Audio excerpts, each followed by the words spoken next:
Okay, awesome. That all wide. I wasn't sure that the camera was working.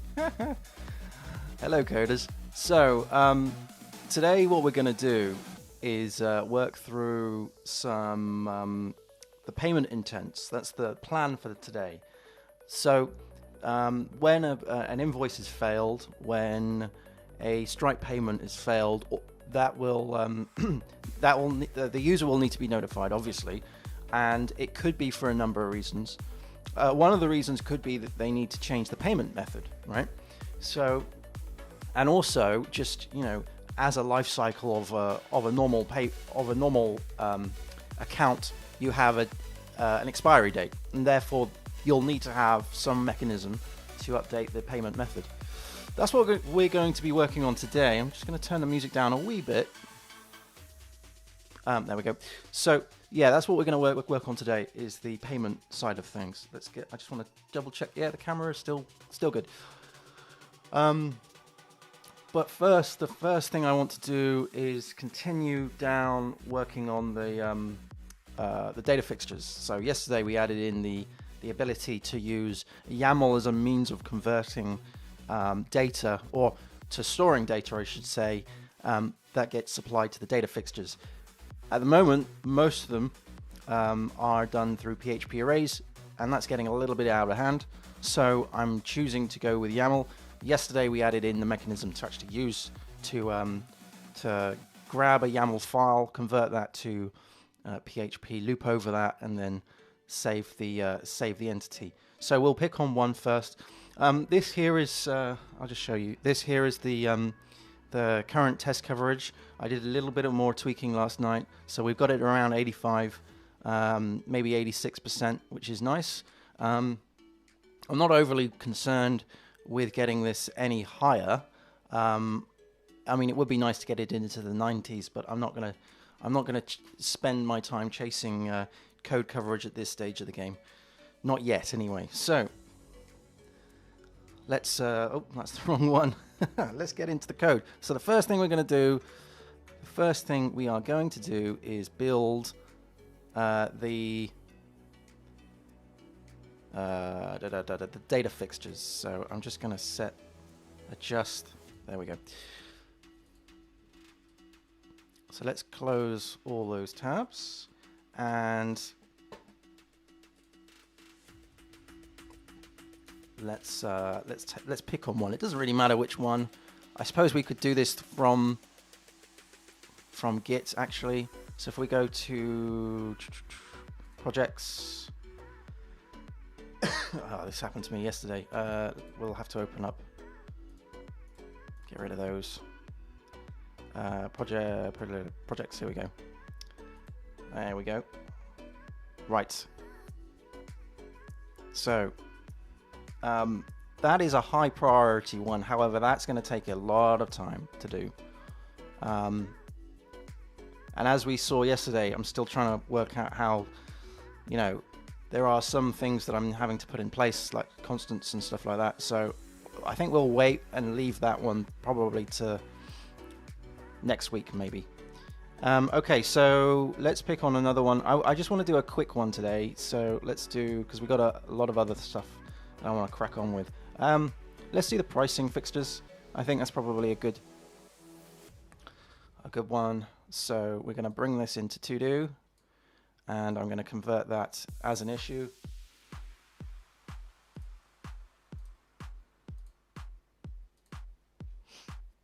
And that's what we'll be working through today. So there's that one. So what I need to do is get into here. Get into the terminal. That's what I need to do. We're going to do, just make sure that's on the screen. Yeah, it is. Cool.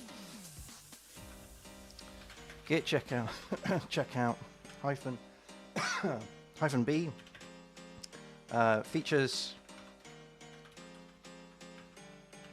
and we're going to do price fixtures. All right, sweet. Let's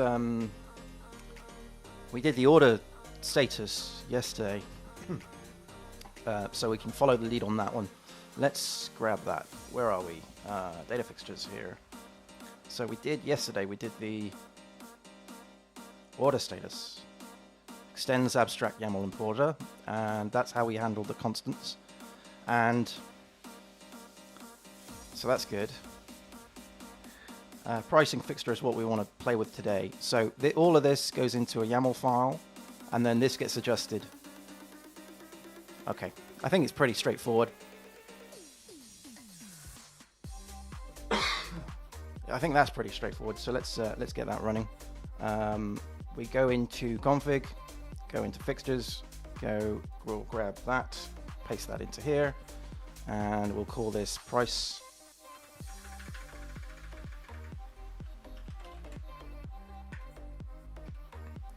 And what I need to do is grab my price fixtures, copy that, paste that over here just for reference. Let's change this to price. Okay, so what have we got? We got an RRP. So let's just get rid of all of this for a sec. So we've got an RRP, which is an integer, and then we've got a active, which is a boolean, and we've got discount, which is an integer too. Okay, so let's grab that, paste it down there, and there's another one. So that would be 20. That's true, 0. Okay, that would be 240 and a discount of 20. Good stuff. All right. Let's tidy all that up. Brilliant. So then we go into the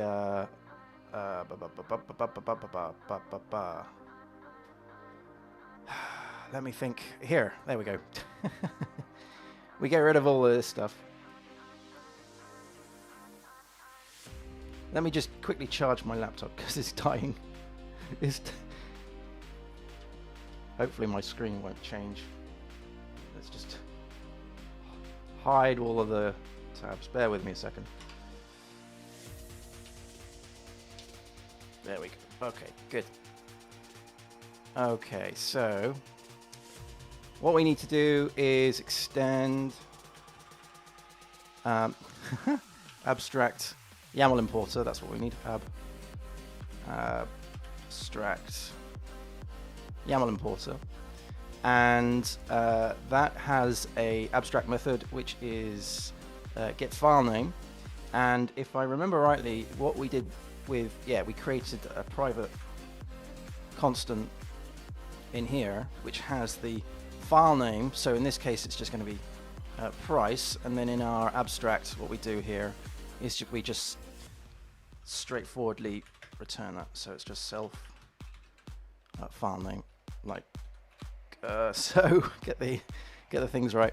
And then I think we do data is equal to, let me just see, data data equals get data equals this get data, and this then becomes data here, and I believe we have to go and click on price, right? So if we go to there, that's order status, so that would be order status up there. Yeah, okay, I think that's correct.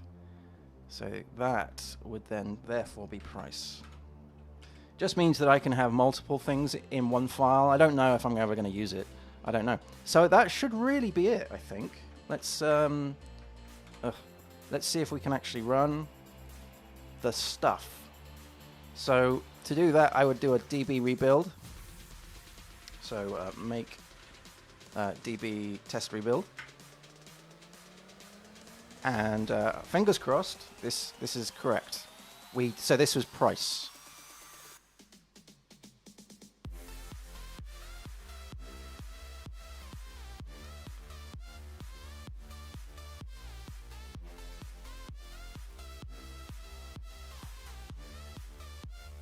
Types property RRP must be a float string used. Okay. I think, therefore, what I need to do... yes. Am I right in thinking that all of these convert to strings? I might have to do a float on this. Cast that. And I wonder if I need to do a boolean for that. We'll see.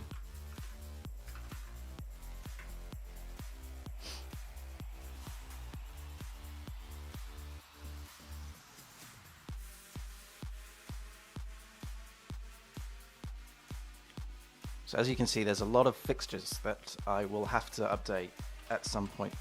No, that seems fine. It's weird that that's returned as a string, and yet that is okay. It requires a boolean. Anywho, it works. I'm not worried about that. It works. So git commit -am, adding tests. Adding tests. Oh no, it's not adding tests, is it? It's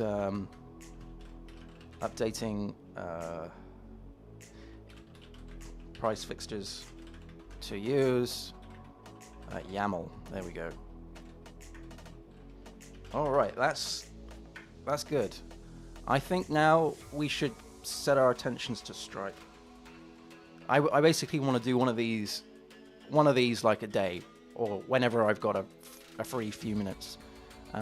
They're not that difficult to do, but in the long run I think I'll benefit from them. So anyway, that's going up to the that'll be going into the actions, and what we should also do is create a pull request into main for that. Okay, right. Excuse me. Let's get into get back to main. Get checkout of main, and I think now we should take a look at some documentation from Stripe. So I'll just bring that up. Give me a second.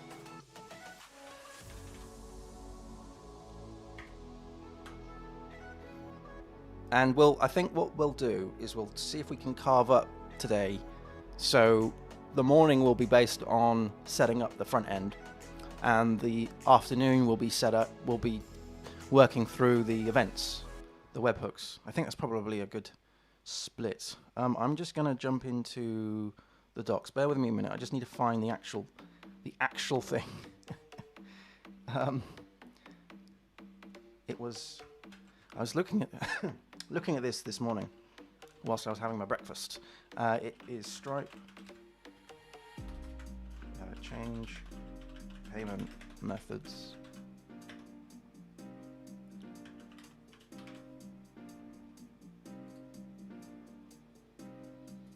Is that it? I think that's it. Yes, I believe that's correct. All right, let's bring that into play here. All right, so excuse me.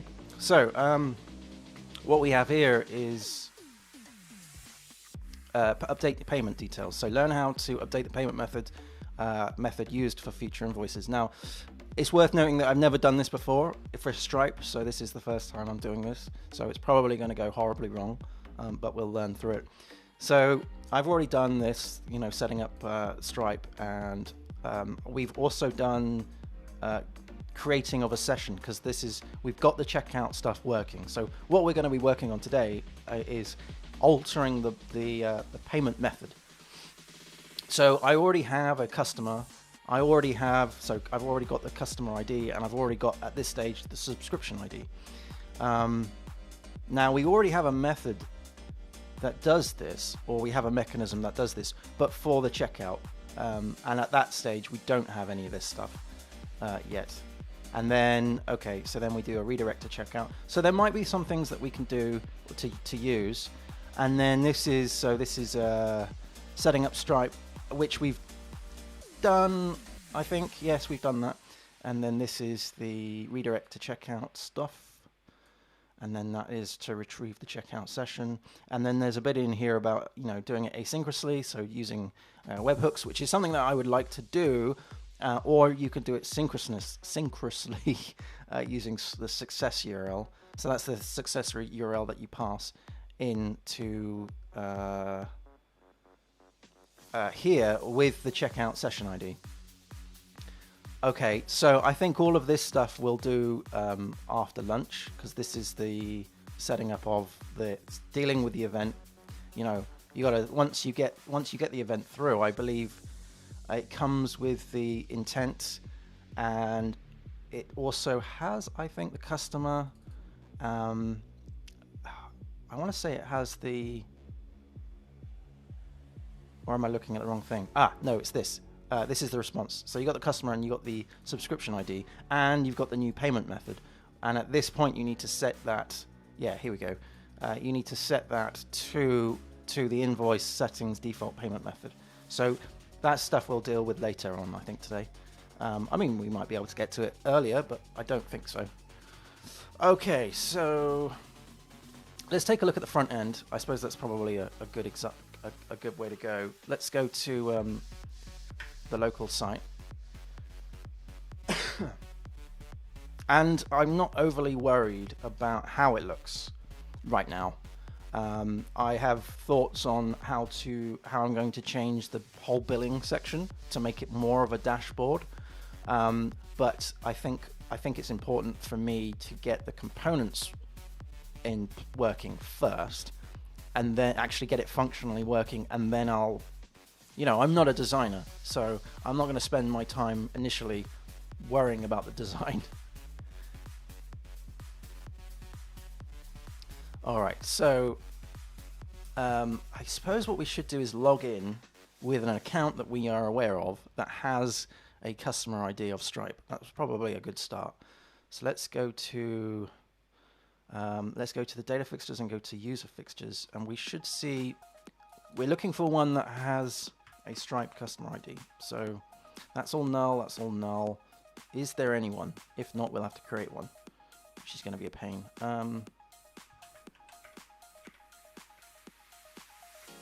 Yes, we do. We have a monthly testing user. We have the customer ID. Excuse me. Right. Okay. So we can log in with this guy. So that's the username. So we'll do that.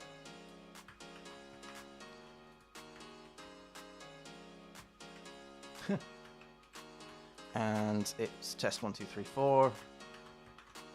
That's the password, and we log in.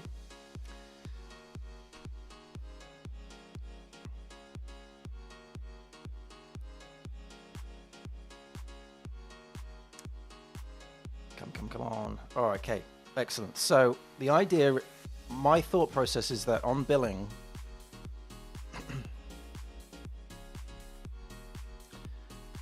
we'll have this will be more of a billing dashboard rather than a list of bills, and there will be a button to get to your billing archive.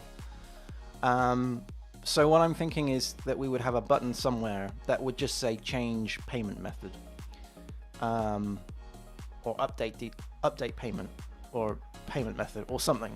And you would click that, and then it would go through that sort of series of things. So I'm thinking maybe in the future we split this up into sort of sections. One is to view, one is to just show your recent bill. The other section would be to change your billing, your payment details, payment method, and then maybe another section for maybe upgrading your account, or downgrading your account, or canceling your account. That's an important one, canceling your account. So I'm just going to plonk a button on here for now that will just send us down this road, and I'm literally going to throw the button on the page without any kind of care as to where it goes, for now. So the idea is, yeah, we create a button in here, so we'll do that. I suppose what I should do first of all, let's create a little task for this, because I don't think there is one. I don't think there is. Update payment method page. There is. Yeah. Okay. So it's a page that allows the customer to update their payment methods.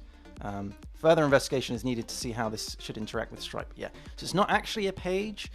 It's more of a, it's a update. So I'm going to just change this. I'm going to hack on this. So this is allow customers to change their payment methods. All right, and let's hack on the task. Let's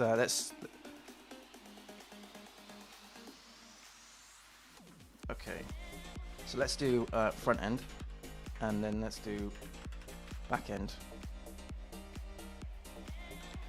So this is going to be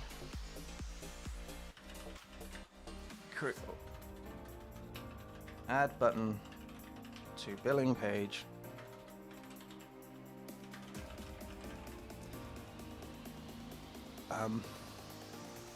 Now, they say in the docs that it needs to we need to create the checkout session right down here to create a setup mode session. Use the mode parameter with the value of setup when creating the session. See the checkout session API for complete parameters. Append the checkout session ID template to the variable of the success URL. Finally, set up the intent.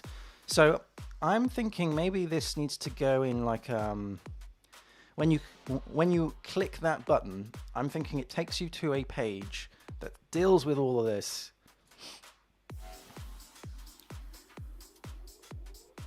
And then redirects to checkout. I mean, here what we're doing is we're saying checkout relies on Stripe.js JavaScript library for building payment flows.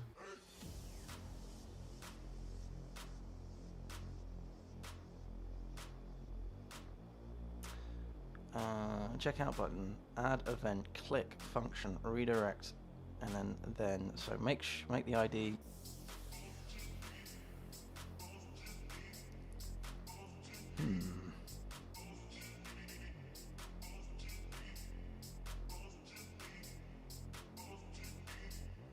I'm just trying to work out whether this should be a page that we redirect the user to, which then redirects to Stripe, or whether this should be an AJAX request that deals with all of this stuff. Because I believe what's happening on the checkout. Let's have a look at the checkout for a minute.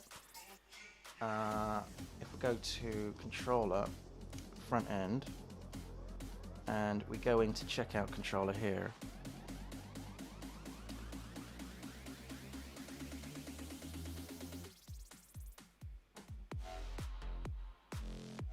That's the checkout controller. We got the index.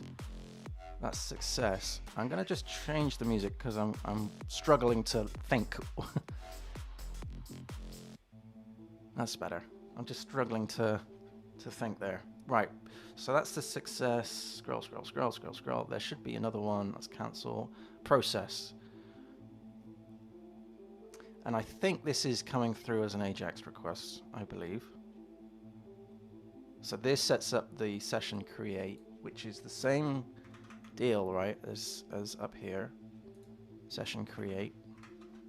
Well, the difference being, well, you got the success URL, you got the cancel URL, you got your payment method types. Let's just compare the two. Payment method types is card. Mode is subscription. We need to change that mode then to be setup. Okay, so I might be able to pass that in as some sort of parameter. We got client reference ID. That doesn't. Maybe we need to have a separate thing just for that. Right. Let's just have a look at the actual page. That would be in. Sorry, that would be an index, right?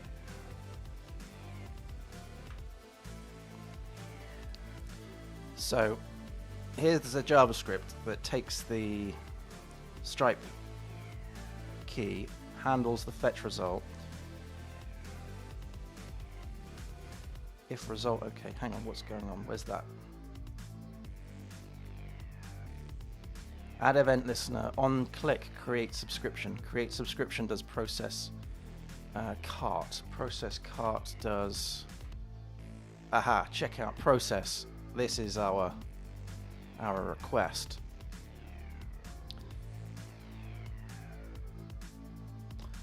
If it was just a page though,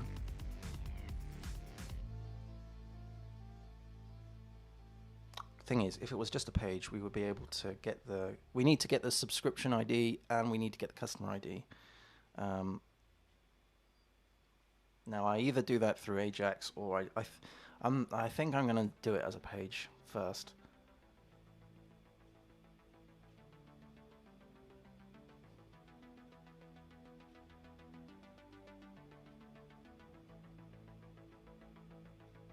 Yeah, I'm going to do it as a page because then I can handle errors better, I think.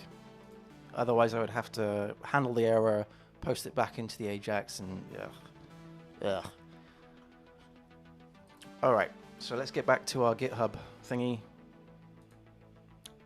Okay, so add a button to the billing page that will redirect the user to the update payment method page. All right, so create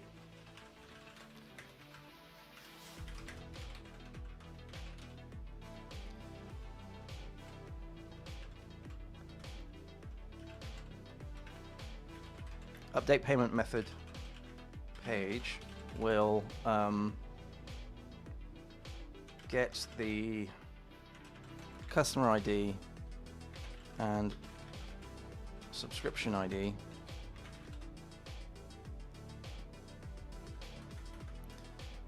will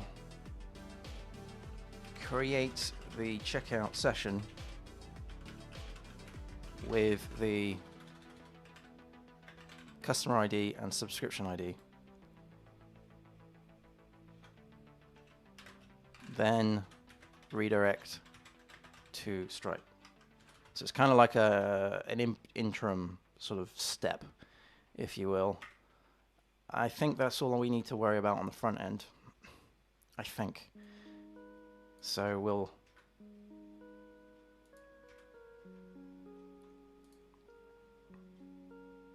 worry about the back end stuff, the webhook stuff.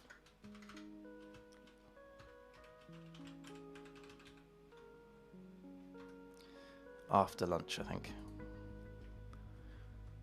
Or later on. Okay, so we need to create a button then on billing. So let's go to our billing page, which is somewhere in somewhere. That would be front end. This would be an account. This would be in billing. And I suppose we should create. Where would we put this? Would this be in? It would be in checkout, wouldn't it? So the action would be in checkout. So let's go to checkout here. Let's create an action.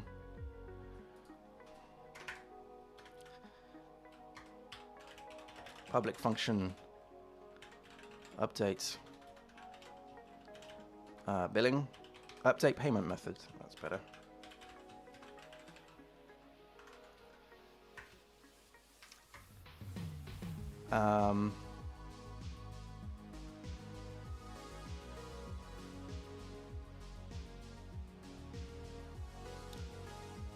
Yeah. Right, for now I'm just going to grab some stuff, plonk it in there, just so I've got an actual URL I can hit. We're going to do checkout update payment method.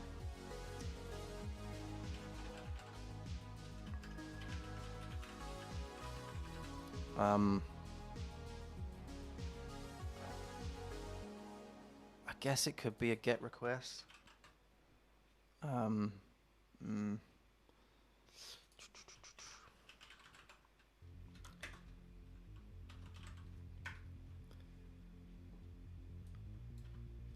I suppose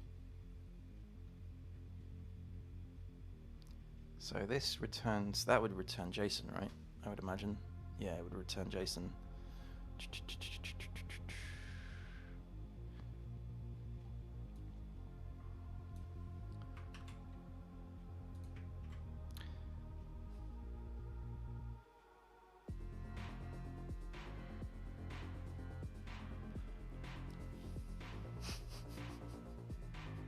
I'm having my doubts.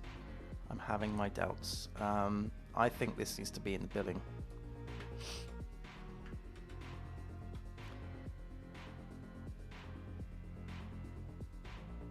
Yeah, I'm having my doubts.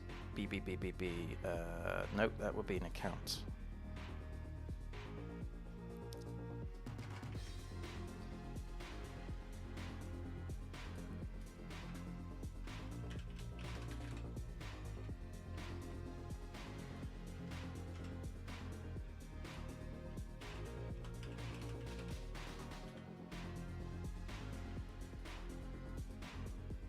So that would be account, and that would be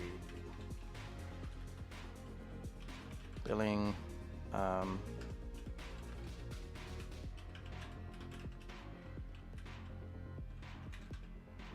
Update payment method.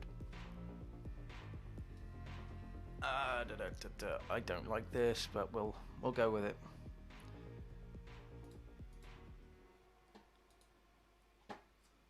So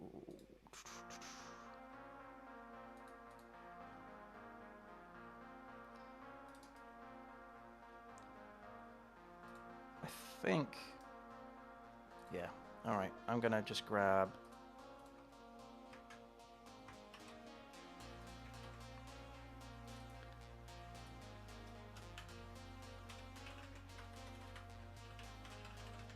update payment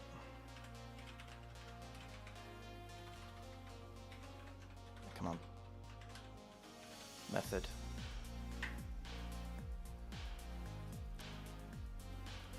We'll get rid of I've just realized we're doing it within the same branch of main. I'm gonna have to fix that.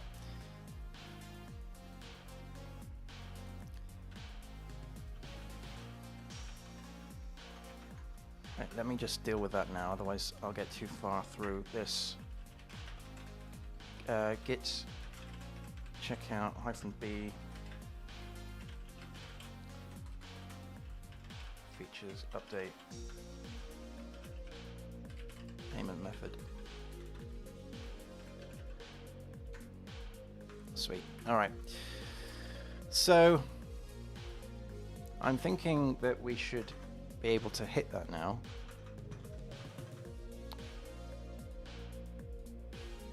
So account billing update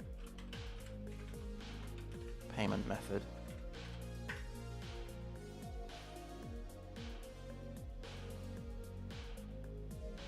I'm hoping. Billing update payment method.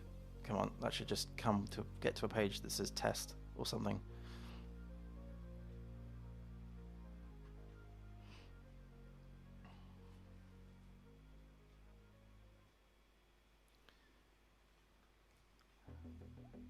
What have I done wrong?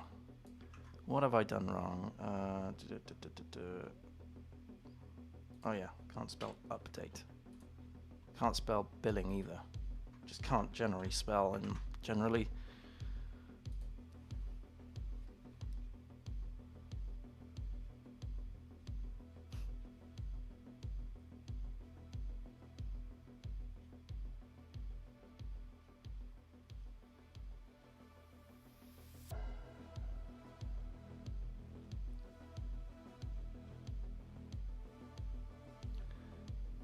okay, cool. All right, so from here,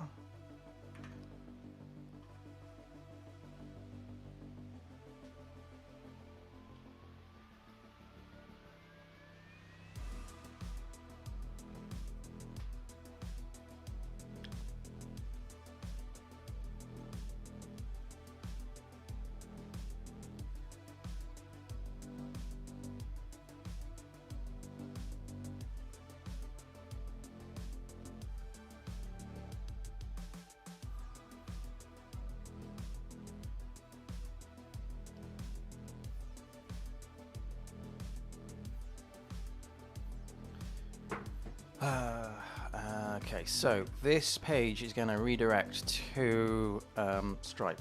It's going to create our various bits and pieces, I think. It's going to make sure that this user has a Stripe, has one, a subscription, and two, a Stripe customer ID. So let's get all that. So Stripe customer is equal to this get user get Stripe customer, and then Stripe subscription plan is equal to this get user get subscription get current. I think that's the way I do it. Get current, and then get ID maybe. I'll need to have a look and see how I'm storing that.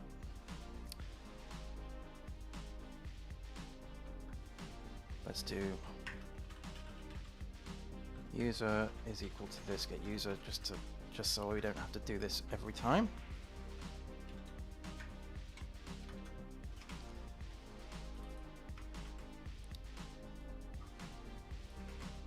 So first up we do if Stripe customer is an instance of in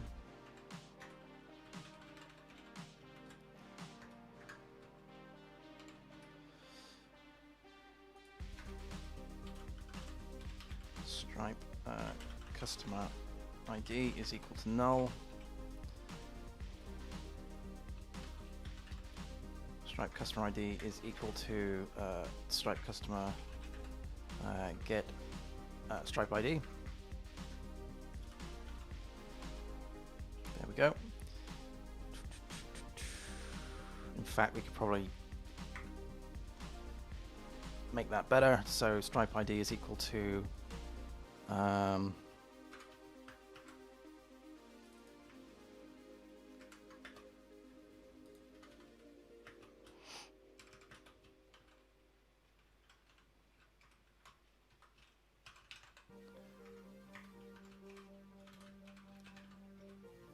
get Stripe ID.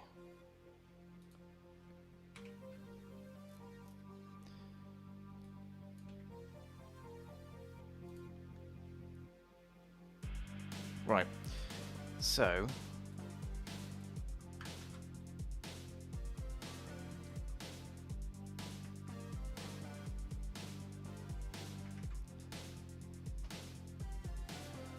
what I need to do now is get the subscription plan ID.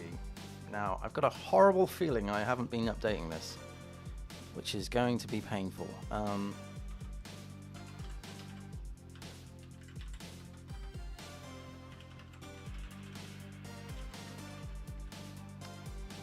So where would that be?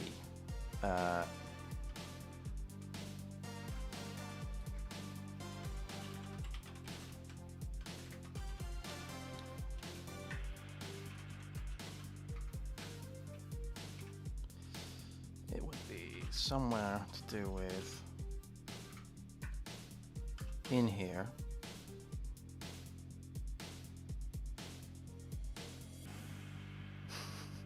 No, I don't think I've been setting it, which is not good of me.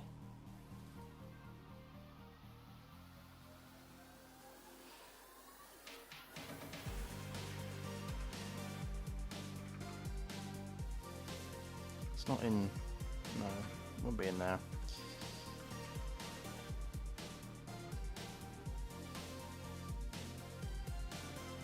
I think I need to adjust the database a bit to allow the subscription to be added, and when the invoice is paid, the subscription gets created. Ugh. I think.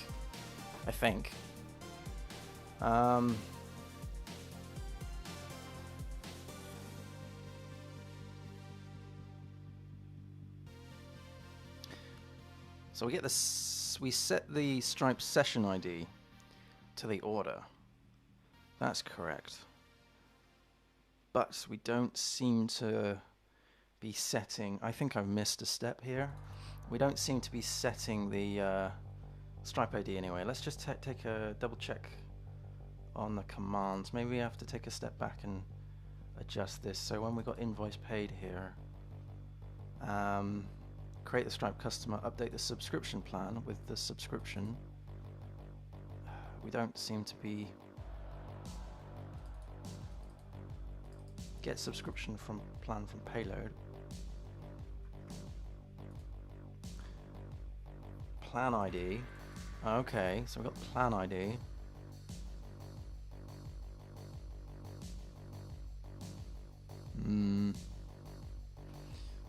Let me have a look at the docs a minute.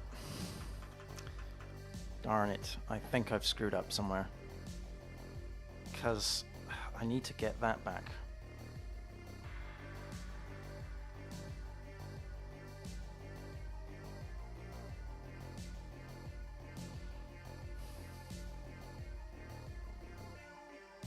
Okay.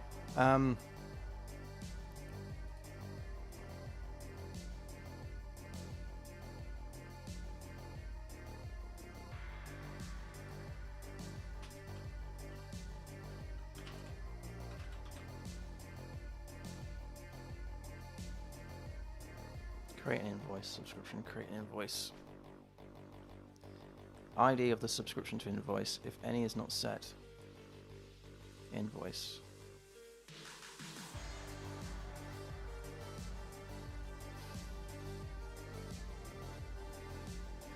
Finalize an invoice, pay an invoice.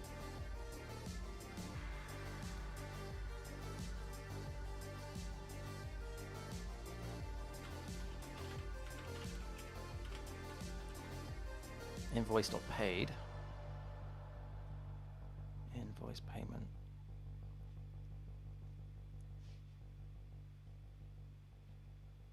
So the the plan ID comes from the object lines data plan ID, right? So how does one get, unless that's it, I'm confused. No, that wouldn't be it.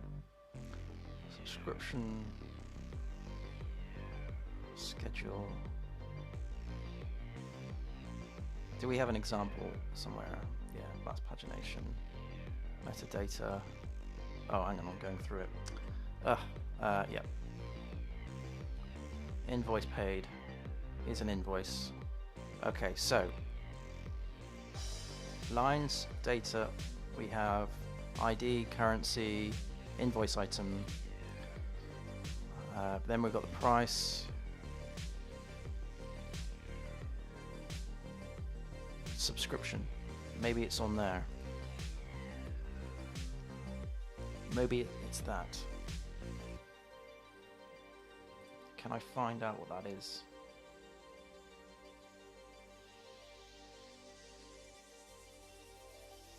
Subscription pro rata date? No. Why can't I see what that is?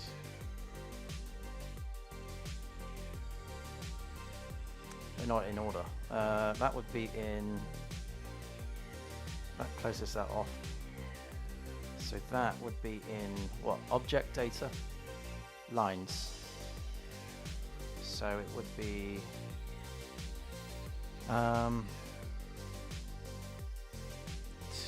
default.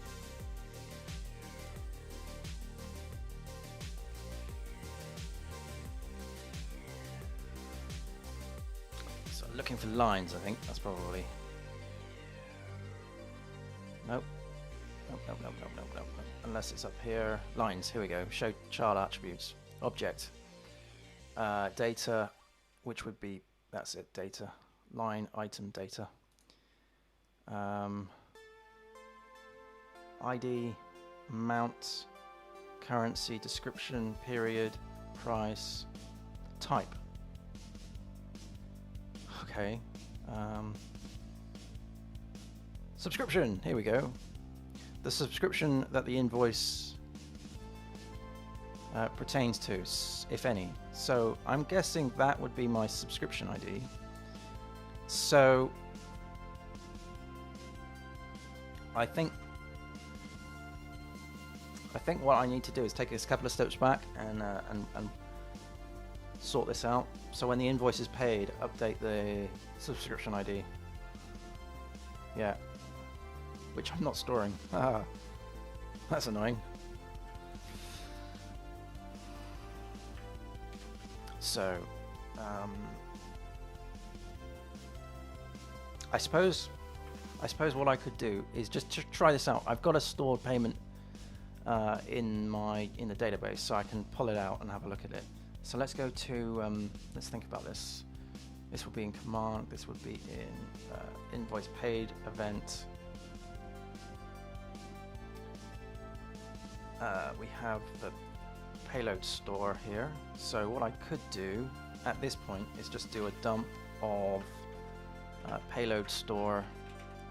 Am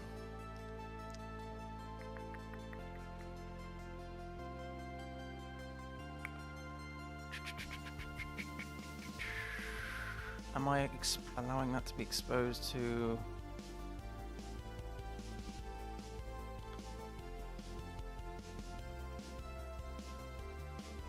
No, I'm not. I'm going to create a little method in here called public function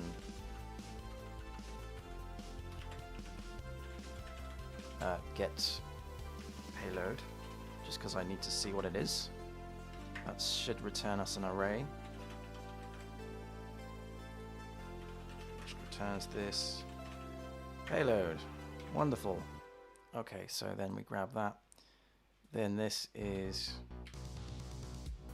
get payload. All right. So let's see if we can run this. We'll do it in another tab here.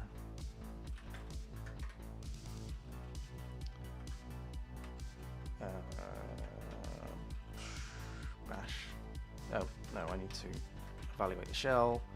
Then I need to go into bash, and then we need to do bin code console and find out what the console command is.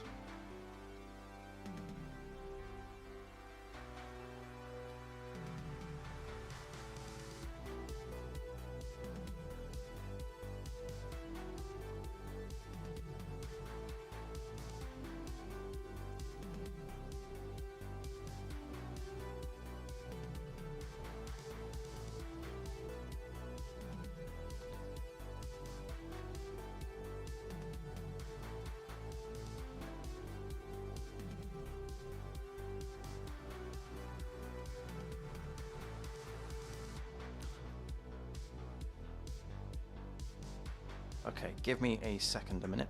I am going to grab another cup of tea. I think this is cold. Yeah, I'm going to grab have a quick break, and I'll be back very soon.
Okay. So,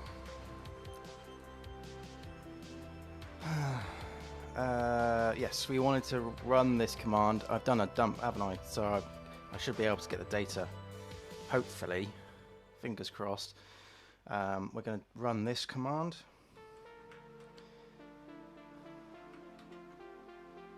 And hopefully we get some output. Yes, there's the subscription. Okay, so what we're going to do is we're going to adjust the payload output.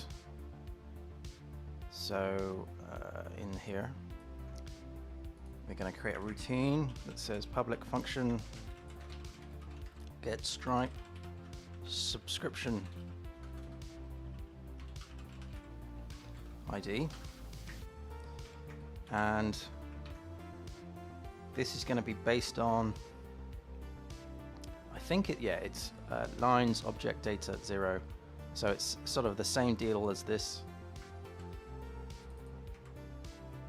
but instead of plan ID, it is this is a bit tricky to grab, so that's plan, that's price.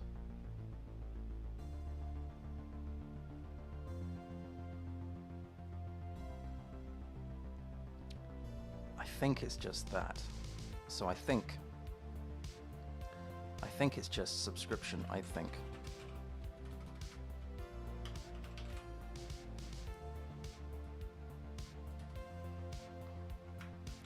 So now in the event processor, we should be able to do get Stripe subscription ID, and that should, if we run it again, should give us the stuff.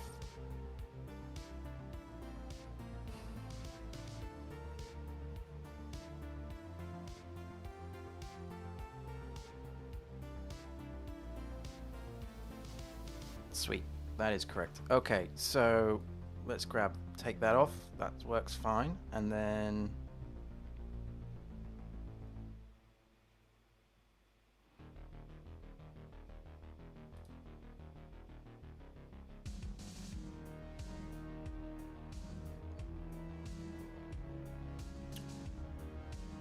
so when we come down here, we need to do an update, don't we? Update order item, update subscription plan, create Stripe's subscription customer. I think what we need to do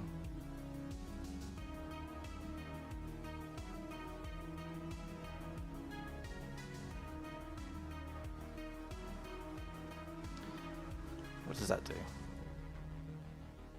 That sets the plan, does the creation date, sets the active based on subscription. So I think on the subscription we need to do this.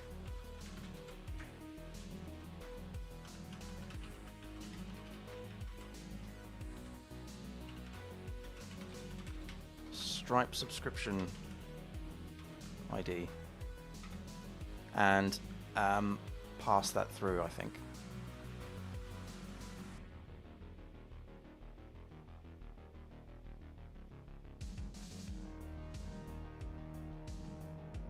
Like as maybe a third argument here, which is like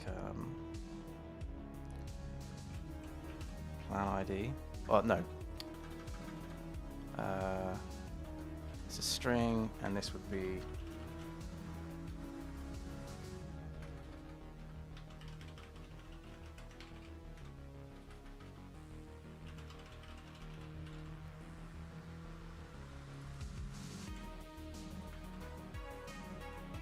okay. So none of this exists yet, so let's do all that.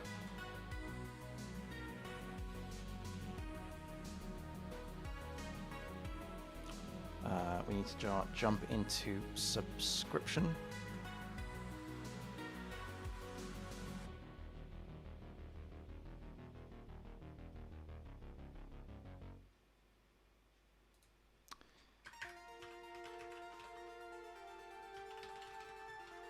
And we're going to call it Stripe subscription ID.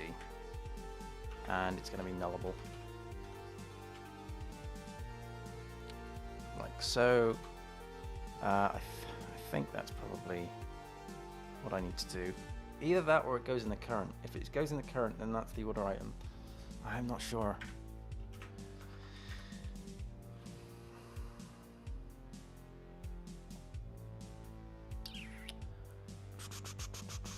Let me think about this. Order item.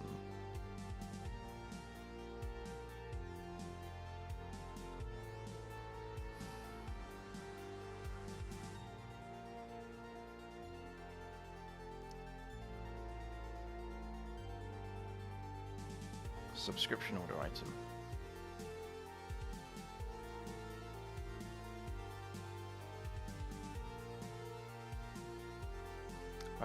No, maybe it needs to go in here.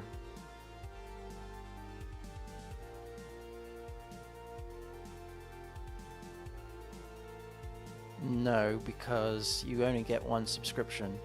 But the yeah, okay. I think it needs to go into. Yeah, it doesn't need to go in there. It needs to go in here. So, yeah, so this should be at column.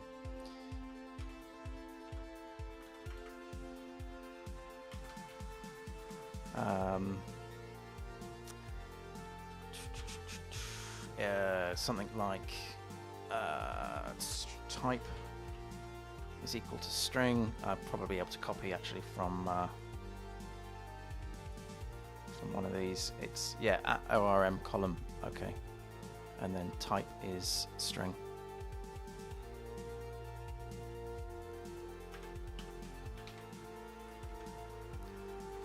That's better. Type is string, and length is 255. Okay. And then that needs to go in there with with that, and we have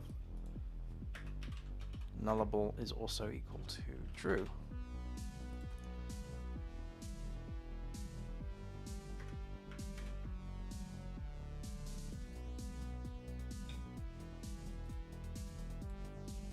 Okay, I think that's correct.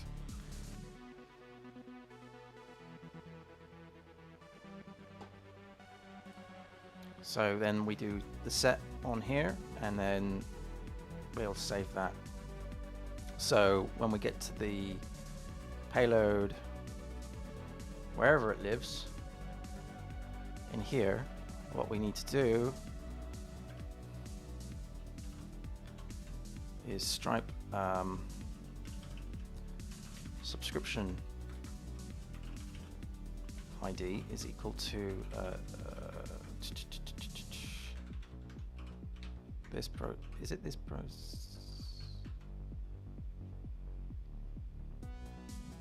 Hang on. Payload store. Make payload store. Payload. It's off of the payload store. Of course it is. Payload store. There we go.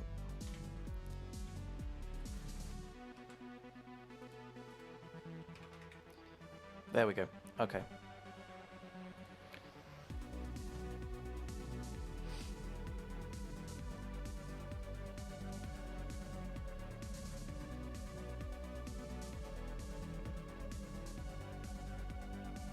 Yeah.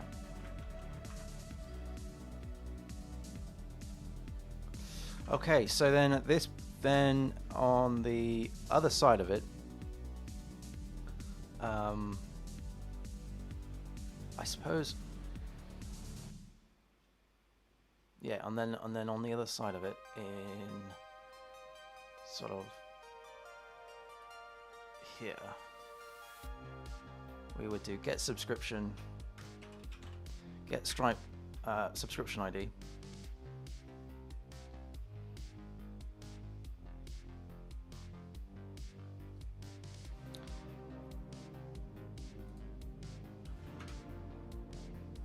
And then we would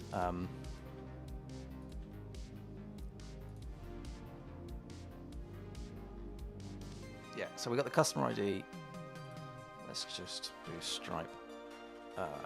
I think this is okay. Stripe subscription. Yeah. Good stuff. Good stuff. Subscription ID. Yep.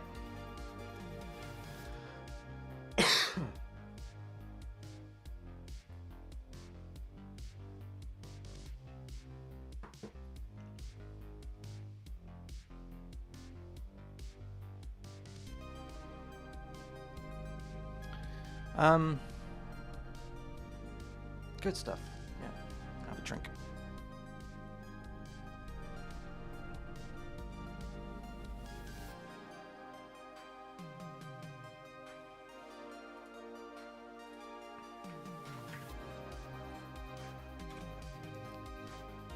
that remove that import? Yeah, it did. Okay, so I think now what I need to do is update my fixtures to allow for this. I'm going to have to update the migrations as well to update that from the Stripe, from the subscription entity. Yep. So let's just, from here, let's do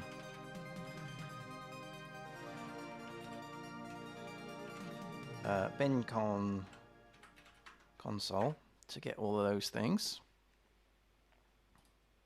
Ba ba ba ba ba.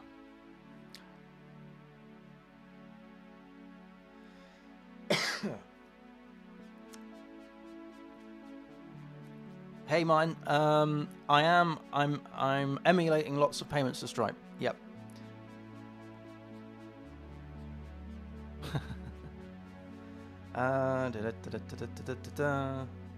So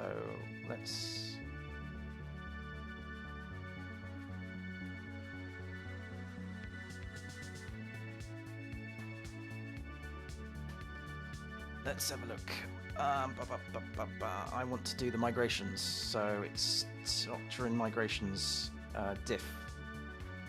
Yeah, it's a long project, but I think it's because I've done a lot of testing as I've been going through, and I've made a lot of I've changed a lot of my decisions as I've gone. So it's been quite a wild ride. I basically rebuilt the site 3 times during this. Okay, let's do a diff here.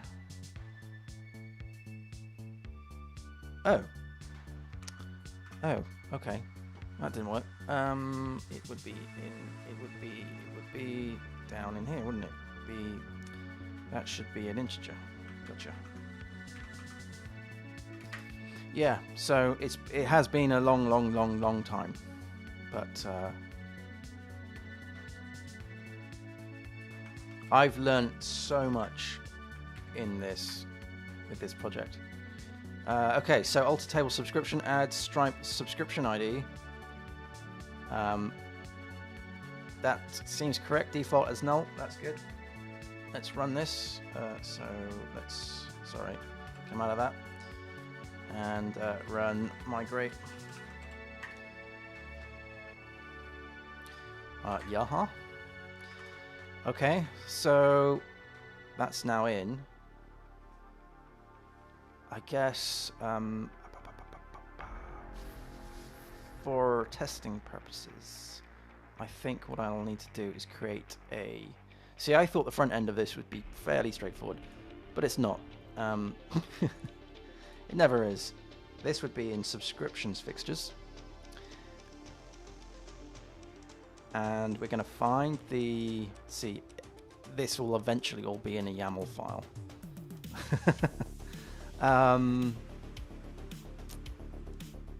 The one we were playing with was the monthly user, so that's the free user. There we go, this one here.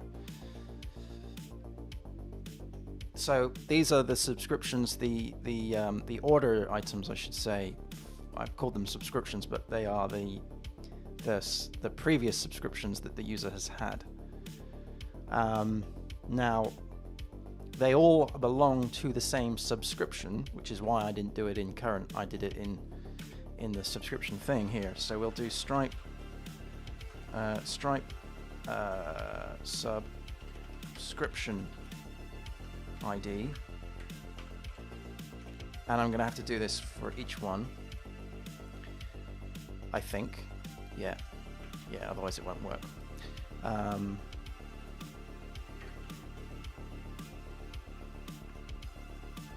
Oh, when these get into YAML, it'll be so much easier.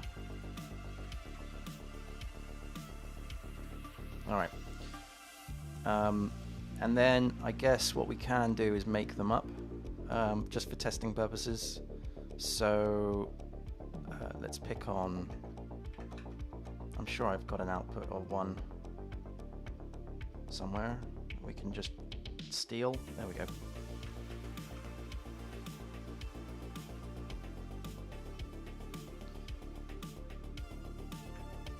Not that one. It is the one we were playing with. It is that one. And I guess I will just do... At some point, I'm going to have to create an event for each one of these. At some point, let's do A on that one. Let's keep that as M. Let's do that one as B.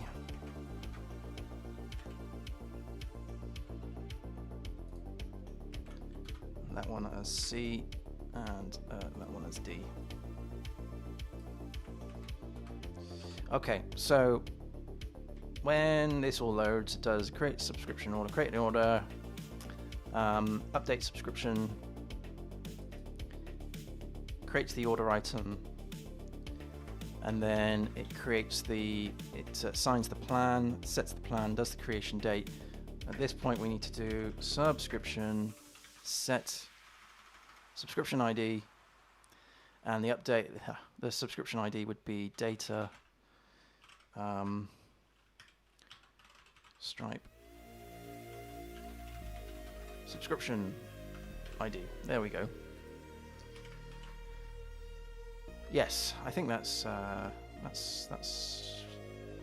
that is fine. So now if I did, let's come out of up here. Let's do make db test rebuild. That should drop the database, create the database, do all the migrations, add that new one in that we put in, rebuild the fixtures, and set the subscription IDs, although it has failed. Undefined index, Stripe subscription ID. Have I not spelt it correctly?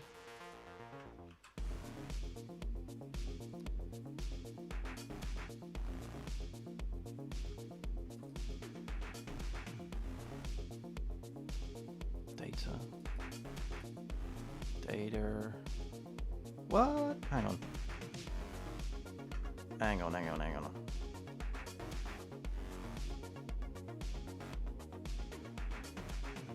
Oh, wait. It's a level above. That's annoying. I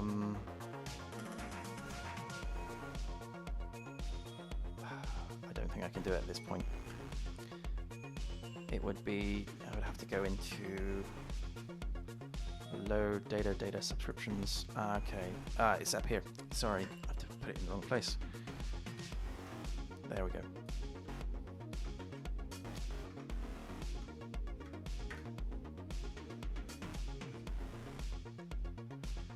Come on.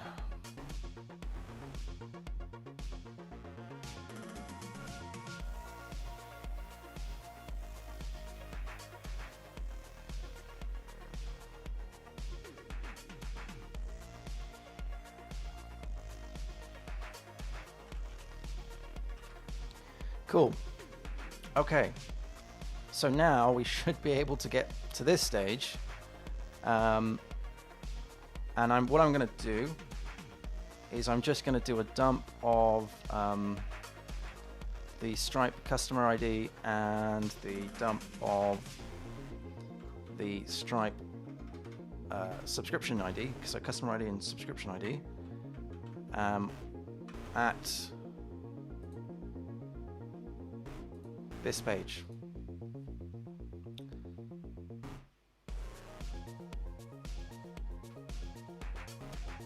I'm probably gonna have to log in again because lol. So many moving parts. User, no, I don't want to do that. No, I want to do control O. Come on, there we go. User fixtures. It's this, yeah. Thought it was. Why use Stripe? Why is Stripe preferable to PayPal? Oh, okay. I think it gives you more control. Actually, what's going on with that? Why can't I? Hang on a minute.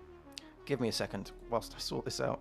Why are you not update payment method? Update payment method. What's going on here?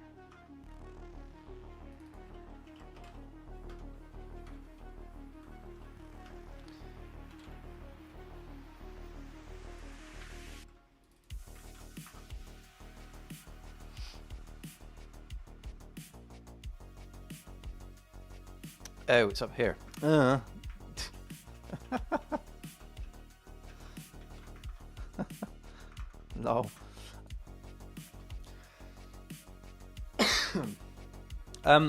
I think personally, oh no, that didn't come through. I think personally, Stripe gives you more control. I'm going to set this to here actually. I think Stripe gives you more control. Do I want to be doing that though, or do I want to be creating the session ID now?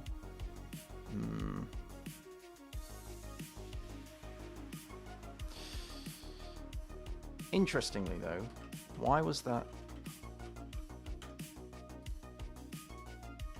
I'm pretty sure I just saw an object, so why was that an object? My guessing is the dump has been hidden somewhere in all of this stuff, yeah. Customer, Stripe customer. Ah, that isn't correct. Customer ID, customer ID. No, that's not correct. What am I doing here?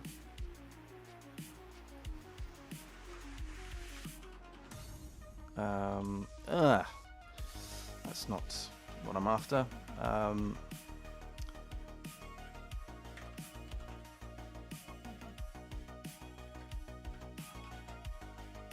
There we go.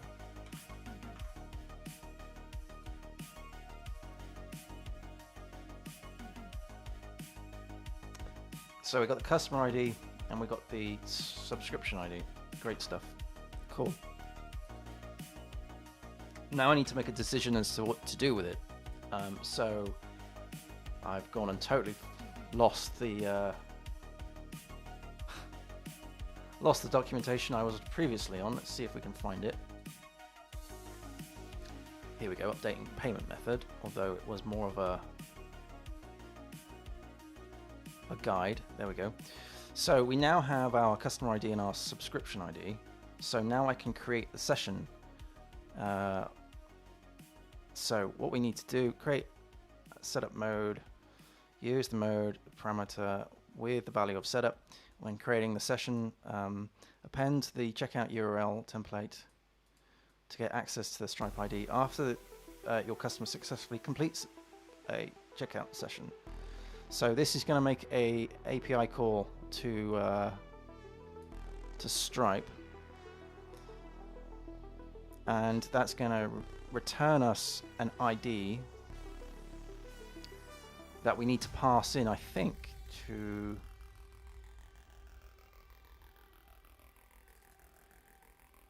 here, I believe. I think. Let me just double check what I've done on checkout. Checkout, where are you? C, in controllers, front end, checkout. Come on. Here, I think I'm returning it. So that's the checkout session.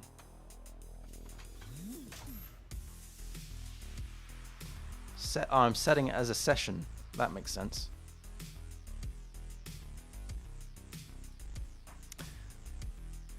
Aha, yes, I see what I've done there. So that becomes our session ID. And then in templates, in checkout, in index,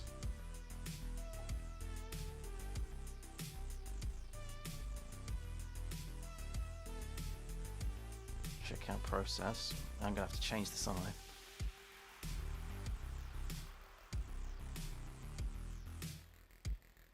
So that doesn't return anything. It just returns... sorry. That just sets the session, and it returns an error if there is one. Else, oh no, sorry, it does return a session ID. I didn't see that. So it saves it to the session and it returns it back in the JSON payload. So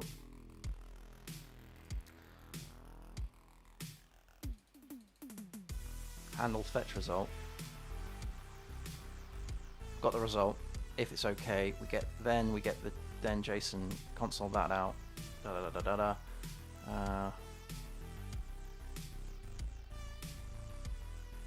Hang on, what? I'm confused. Create subscription. Where does that get fired off? Create subscription does a process car, then it gets the data, then it redirects to the data with the session ID. Yes, there we go. All right. So yes, that does make sense.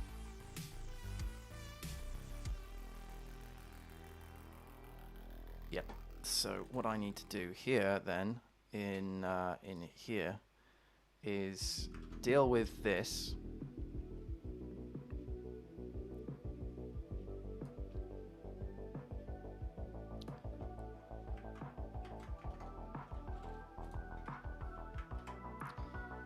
So what we'll do is we'll grab, I think for now I won't pass anything into this, I'll just update it myself. So request get session plan ID, blah blah blah blah blah blah blah blah. At this point, do we check in as, yeah, we do all that stuff. So we need to get the Stripe Oh, we're passing it in as parameters, aren't we? Yeah, so we need to pass that in as the parameter bag in here.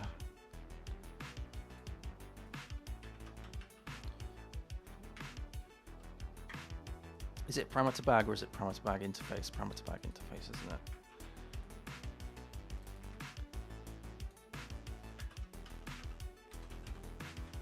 And then grab this. We're not going to set this to a... We'll set these to local variables. And yeah, this will need to be refactored and adjusted and all of that jazz. But just to get this to work. All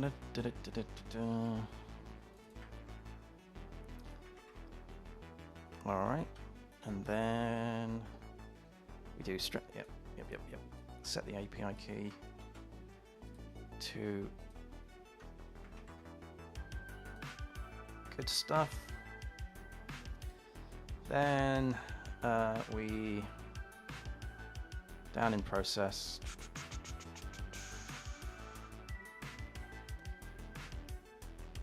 Okay, so then it's at this point we get the... Okay, that's that done. And then it is... make sure I've got my namespaces right. That's in here.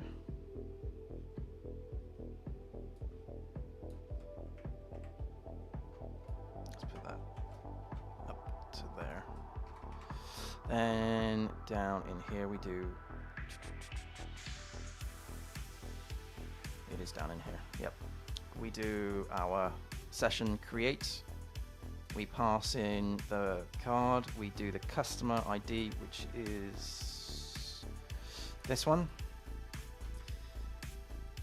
And we do another one. And is that the same? Is it? Yeah, it is the same. That's weird. Okay.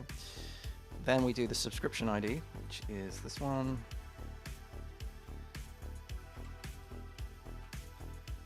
And then we deal with that. So this is where I need to configure that. Put this as in some sort of configuration. Now this is probably all going to fail because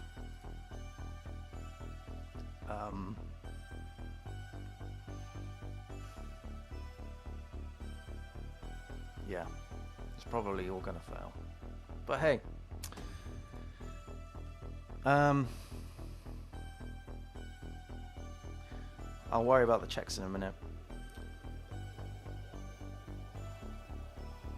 Then what I want to do is return the session ID back to here. So checkout session is session.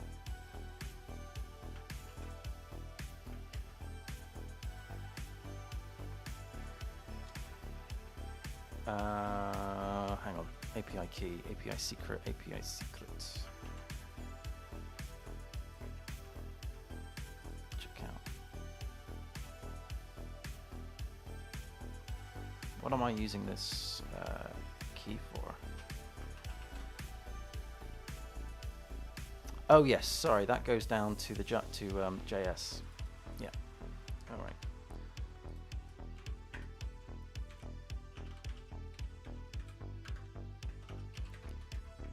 Right.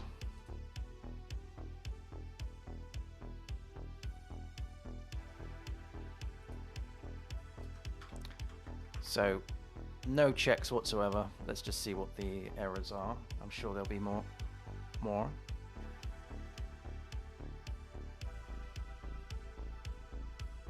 Sweet.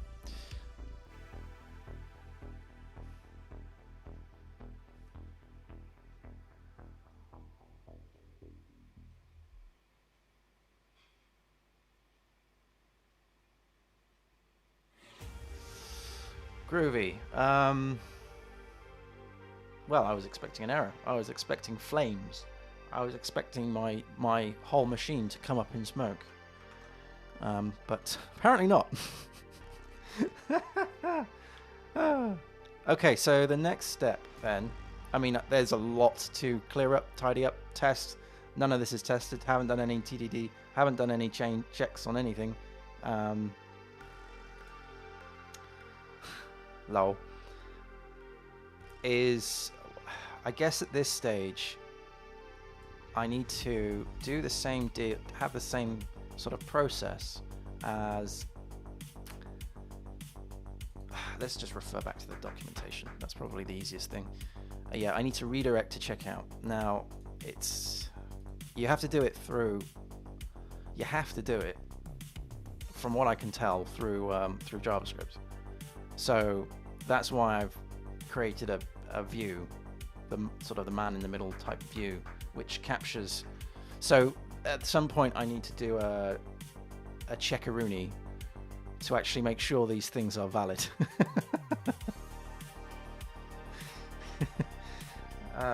But we're just, we're just rolling. So now at this point we're gonna redirect. So that's the test key that we've passed in here, and we got the session ID as well. So I need to sort all this lovely stuff out. So redirect. So it's just going to go to redirect, stripe.redirect to checkout, passing in the session ID, which we've got, and then deal with it.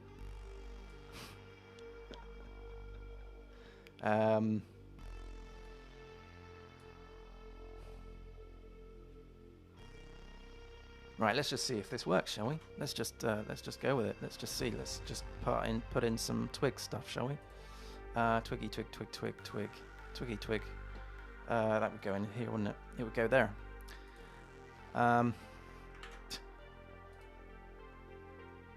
It's all very slapdash. I'm gonna grab the checkout twig as well, and it is var stripe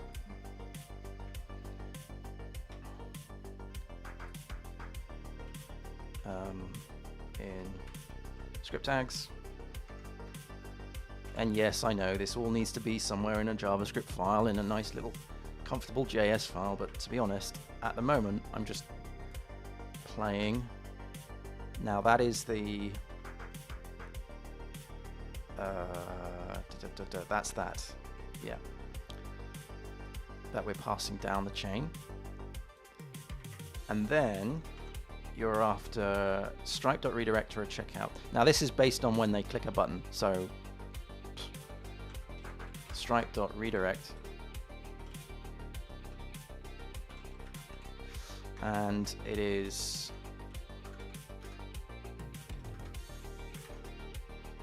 that. So make the ID field from the checkout session, create the API response available to this file, so you can provide it as an argument here instead of checkout session ID placeholder. Okay, so that goes like that, and this I think becomes our session ID, which we've just passed down in here. I'm gonna just put this as underscores just to make sure it's all sort of have some form of consistency. There we go. Okay, and then .then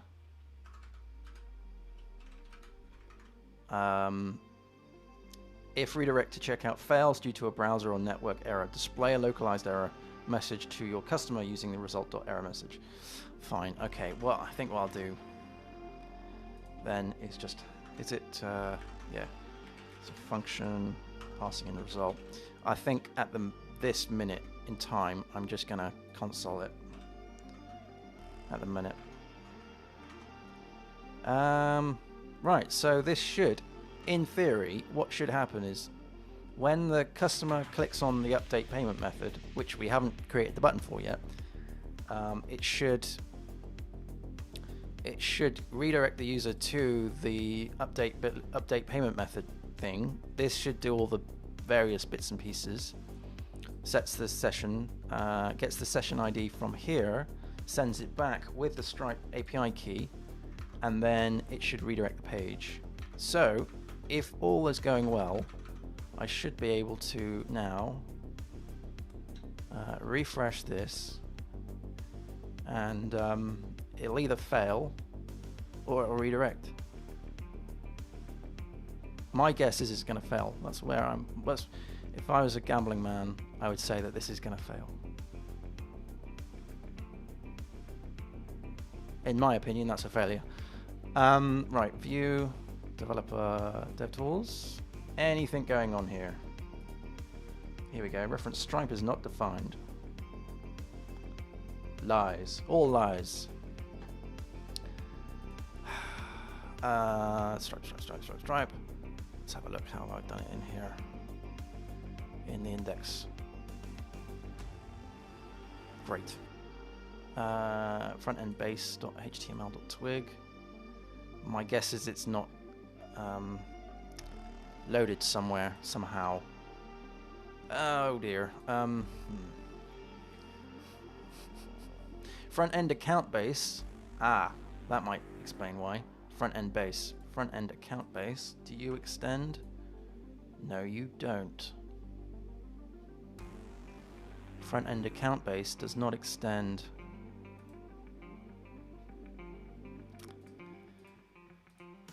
Oh rats, I've just deleted it. Check out index.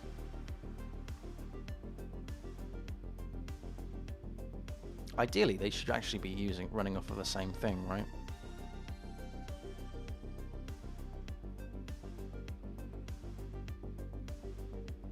Yeah. Yeah, they should. But anyway, front-end base has this involved, but in front-end account base, we don't. That is a bug in itself. Why are we not extending the... Wow.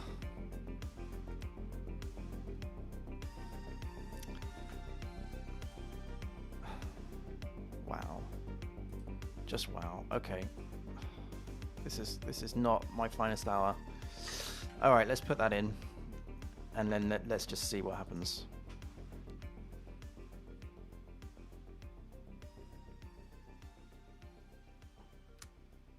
Stripe.redirect is not a function.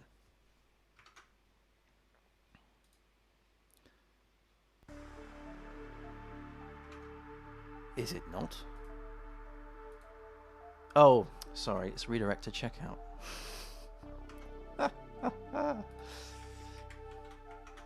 Right, how many errors are there? Right, let's refresh.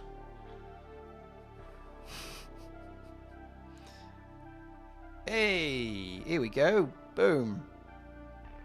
There we go. So that is our test mode payment jobby. So if we did 42, 40, 40, 40, 40, 40, 42, all the 4s, all the 2s. A fake postcode and hit save card. What happens?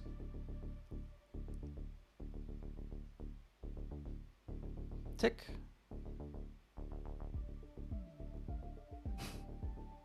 Thank you for your purchase. Your subscription is being set up.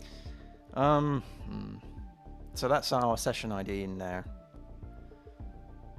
That's our session ID here. Ideally, though, I want to be doing this through webhooks, and I need to sort this out. This isn't a good flow because it's now saying log into your account. I'm already logged in, so my guess is that we need to just change the success URL. I reckon we need to have that as account update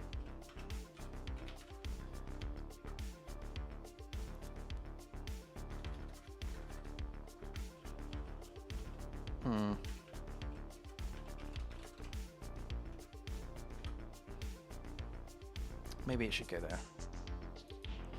I don't know. Where are we at the moment? Billing update payment method. I guess if we keep the flow the same, so it would be account, and then that would be billing.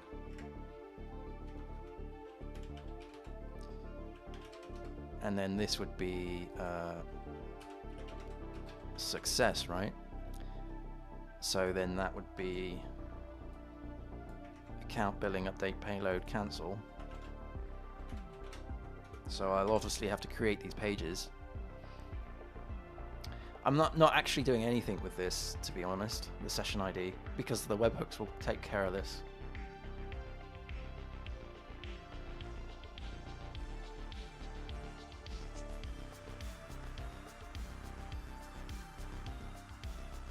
Yeah, so I think what I'm going to do is update. It's looking more and more and more like what I need to do is create a billing controller specifically for this, because there's lots of different pathways. At the moment, I'm just bunging everything in the account, which isn't great. So I might have to do a bit of refactoring. What's the time? 11:22. Cool. I'm going to pop down for another cup of tea, I think, and then I'll have a think about this. But it's good that we've actually got a front end doing its thing, which is good. So yeah, I'm going to just jump off, and I'll be back in a few minutes.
Apologies for that.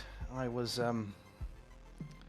sorry. I just saw a Git alert, GitHub Dependabot. Great, I got something else to sort of deal with. I'll do that later. Yeah, I was making a cup of tea. So whilst I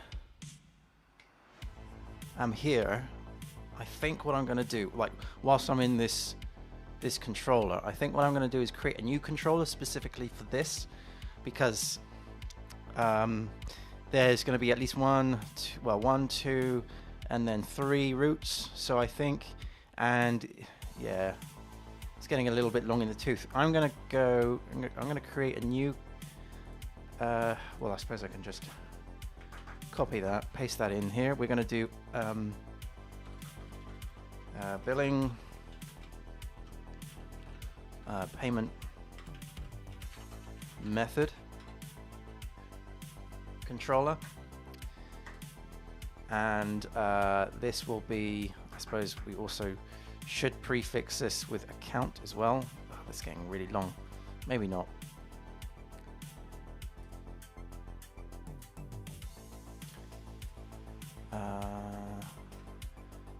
So this would be account, billing, and it would be payment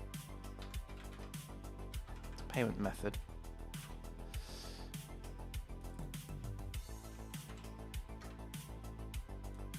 Let's get rid of all the things that we don't need. So we'll get rid of all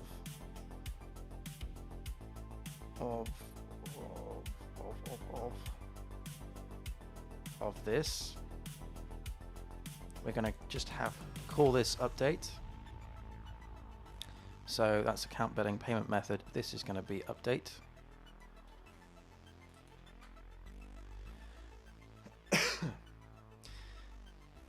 And then, see, maybe I just need to do that account payment method, and then drop the billing. I think that makes sense. Payment method controller. Yeah, that's tidier. That's tidier. So update is the routine. So it'll be account, payment method, and then update.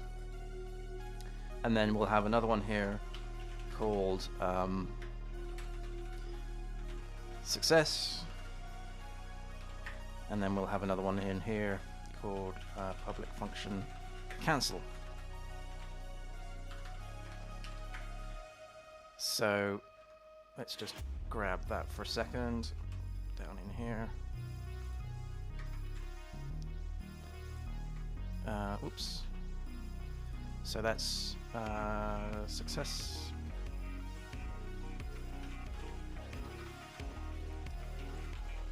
I'll deal with that in a minute. Get rid of all this stuff. It's going to return a response. There's no parameters involved. That would be payment. The name would be payment method success, and then the name of this one would be payment method update,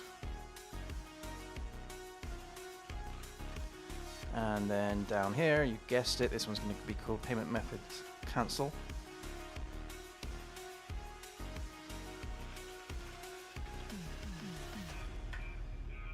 Alright, so let's just throw these together. So that's going to be front end. Let's just change this to be, yeah.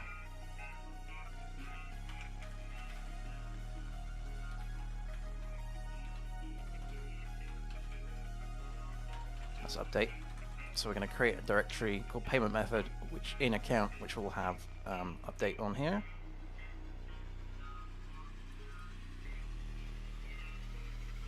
That's not update, that's success. What am I doing?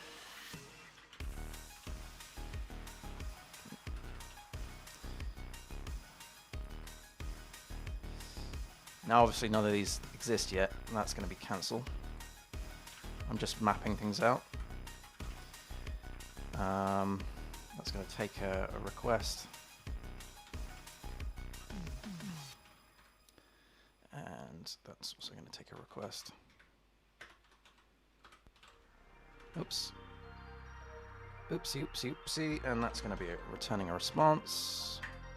And so are you. Okay. So this is going to be update. And it's going to be in account payment method. There we go.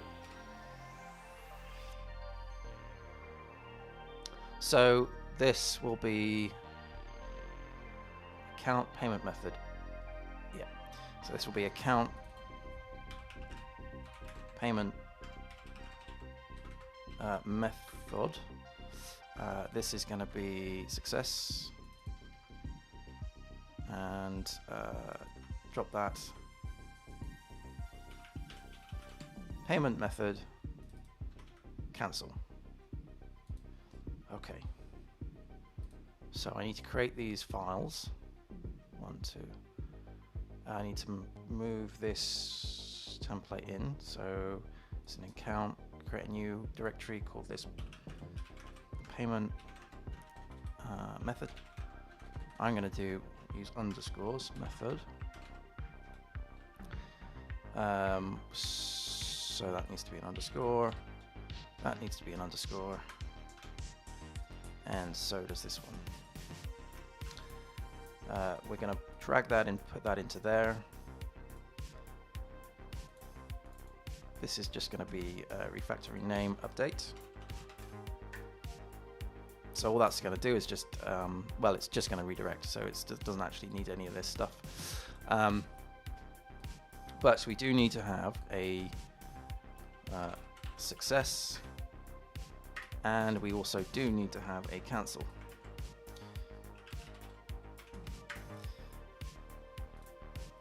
Now, none of these require any JavaScript, so we'll just have success on here, and we'll just have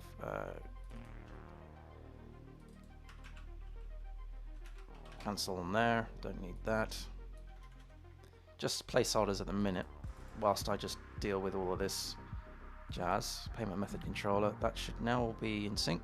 Maybe not. Front end account payment underscore method. Front end account payment underscore method cancel. Oh, yeah, I need to prefix these with, or suffix these with HTML, don't I? HTML.twig. I don't know. Well, I suppose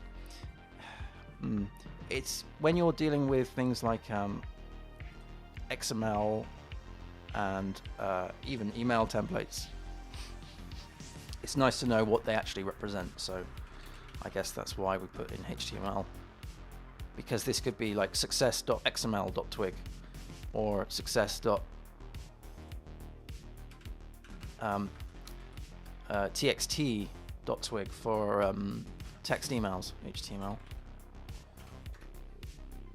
Okay, so that seems to have all been good, all wired up now. Let's just make sure that I've removed wherever. Haha. No. It's in account. So let's remove this from the account. Don't need that anymore.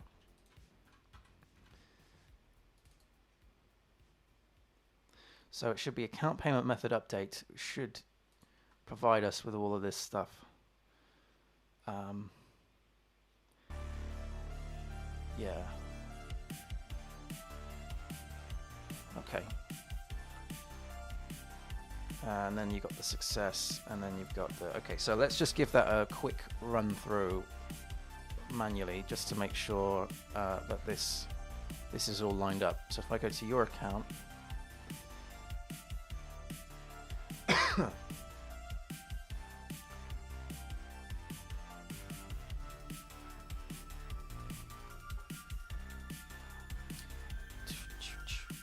it would be in bill. No, it wouldn't even be in billing now, would it? It's just going to be straight. account, it would be payment. Yeah.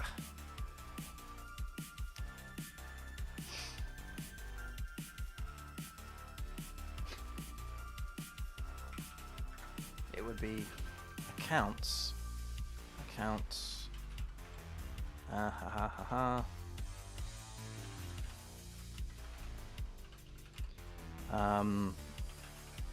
Payment method, we would have success. Let's just make sure that's wired up. Yep. And we should have cancel.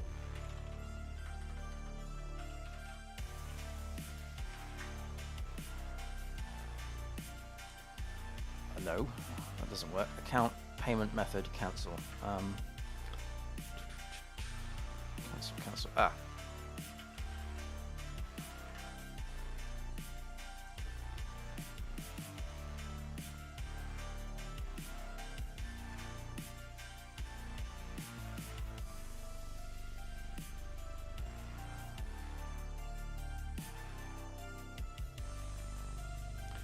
Okay. Good stuff. Cool. And then, so that's cancel. We've got success. And then the last thing is the update, which should take us, which should redirect to these two places. So let's go to update on here. That should redirect us to Stripe, which it does. So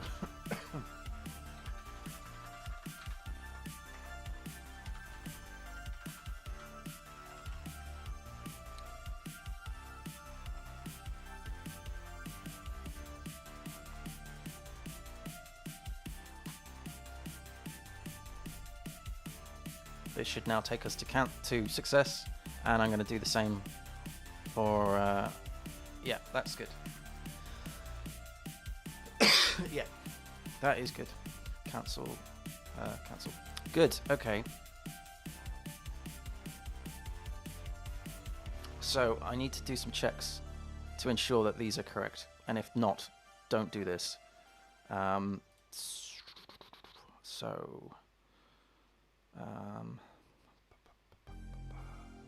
Why are we sending the request in?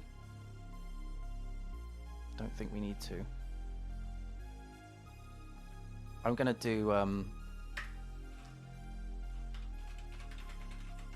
public function construct, and I'm going to pass in the parameter bag in the constructor.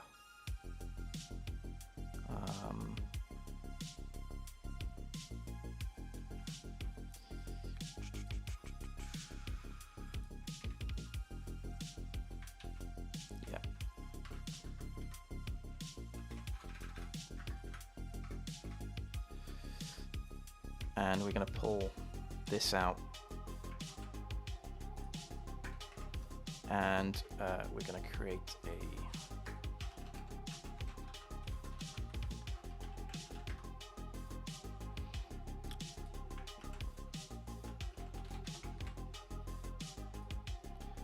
string for you and a string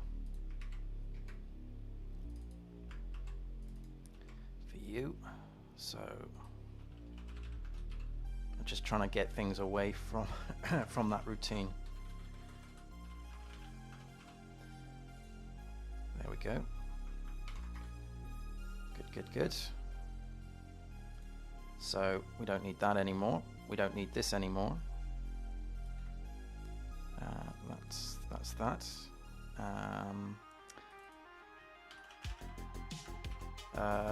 This. What was that? That was the API key. This Stripe. Hang on a minute. What's going on? This Stripe API.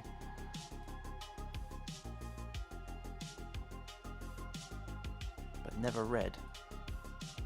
So that's written to. What? Hang on.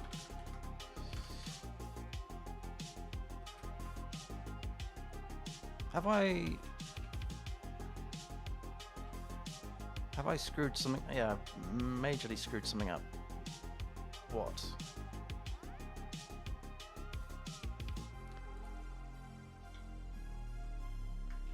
What have I messed up?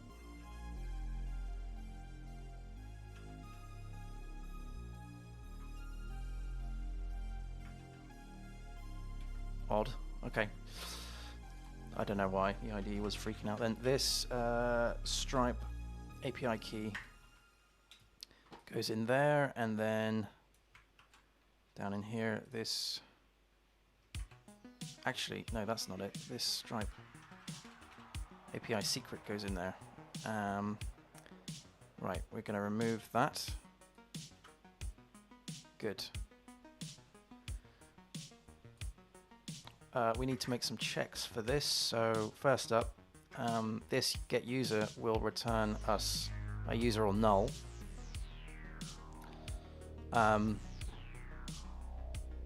So we need to make sure that there is a user. So if user instance of user, if not user, let's just get a variable in here for errors. But in fact, if there isn't a user, we should do this redirect to root, and the root being front end login, front end security login. Okay, good, good, good. So the next thing is to check whether there is a customer, right? So if Stripe customer is an instance of Stripe customer, so if not, then what do we do? I guess we redirect the user to... I mean, it's weird because you can only get to this bit unless you're actually logged in. So, but I just like my belt and braces checks. So, yeah, this redirect to root, we're going to go to the pricing page.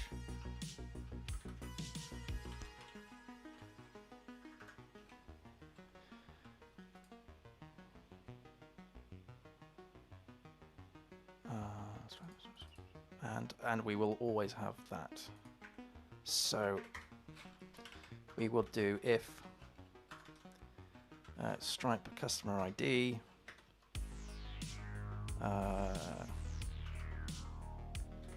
so if empty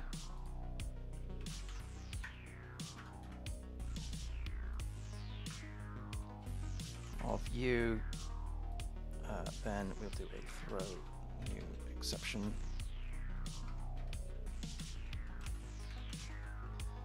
Can't find Stripe customer ID for altering payment method, and we'll do the same down in here for subscription.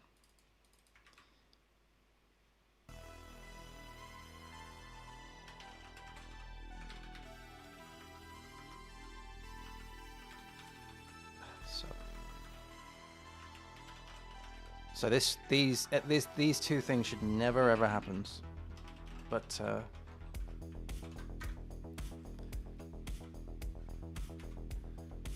all right. Kind of want that in its own place, but anyway. Yeah, I think that's good.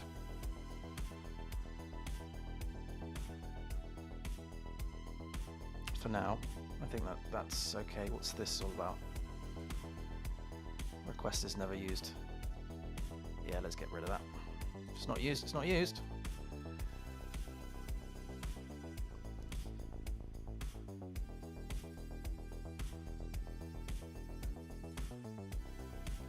Do I need to do a check on this? So what's that going to return?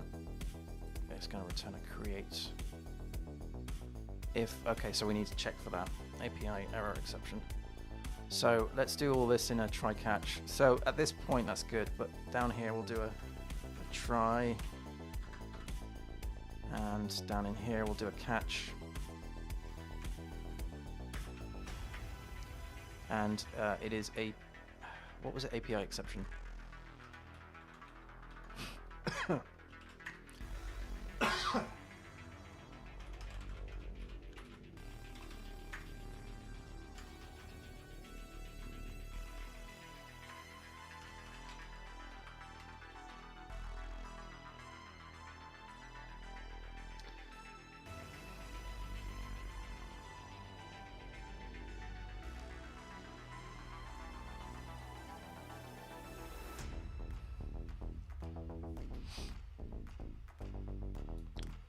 Have I done this with the checkout page?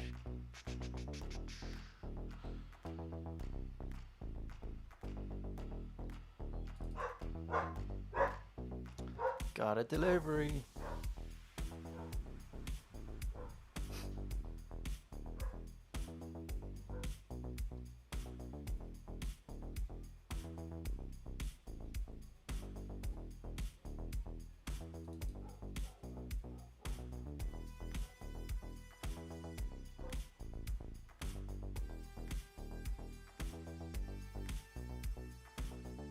Okay.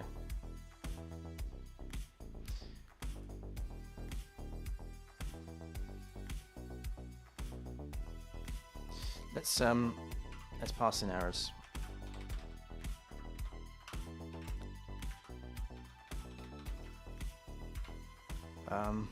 And also let's set that as, yeah, let's do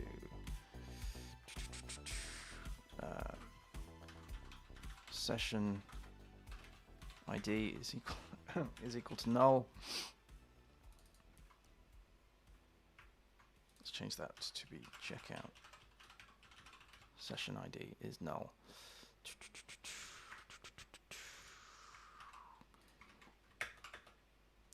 That is this in here. There we go. So that goes into there like so. And errors will be up here. Right, so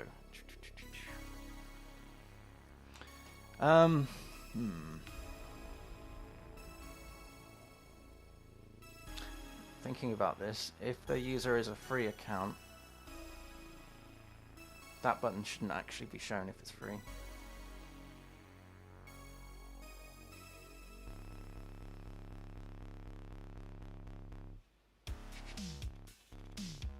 Maybe we don't show that. Yeah, maybe we don't do that.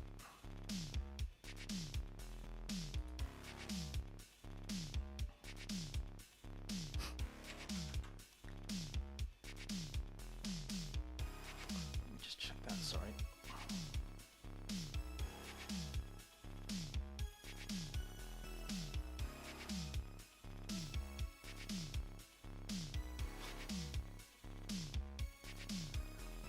Sorry, I got distracted.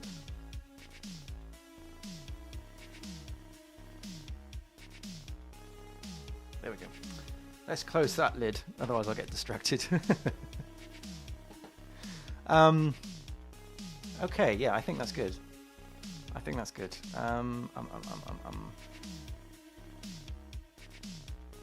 Yeah. So if the session ID is null, though, we need to cater for that in here. So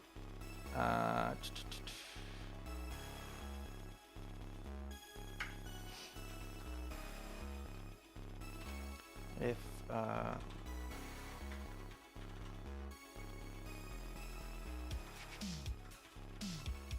session ID, well, actually no, if the session ID is null, then there's an error, right? So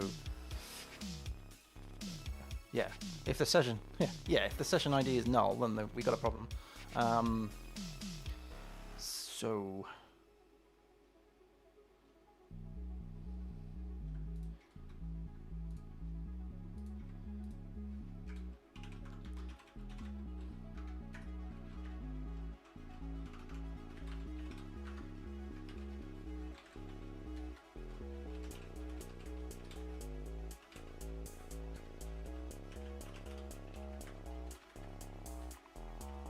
cannot get stripe.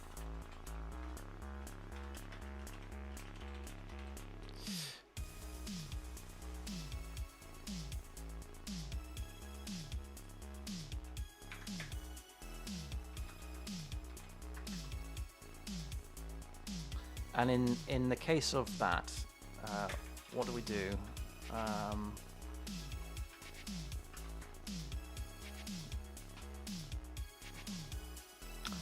I suppose we do redirect with errors, don't we? In that sense.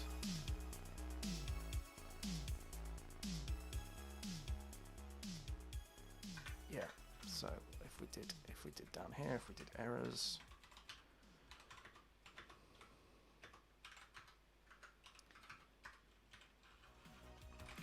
there has been something blah blah blah blah blah blah blah blah blah blah blah blah blah. So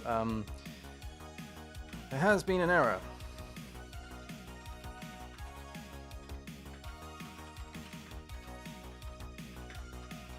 Please try again. So yeah, errors would go down in here. And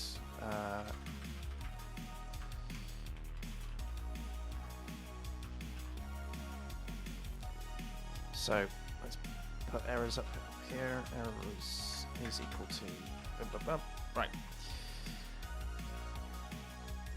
However, no, that's fine. That's fine. That's fine. What's wrong with the redness?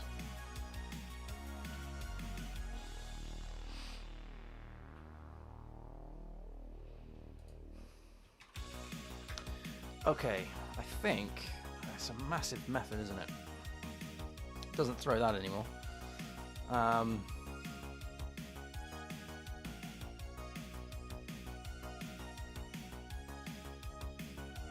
gonna just bung this up higher to be in, yeah, all the way.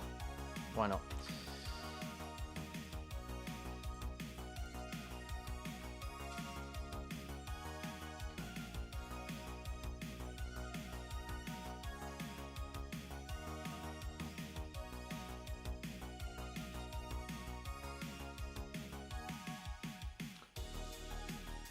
Undefined. Session ID is null. Okay, so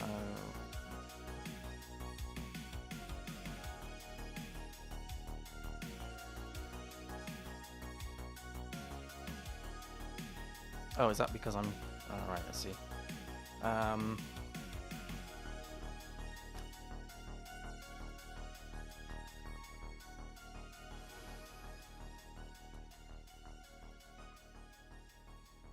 Nope. Why is that undefined? I don't get it. Why is that? That's catch. That's a try.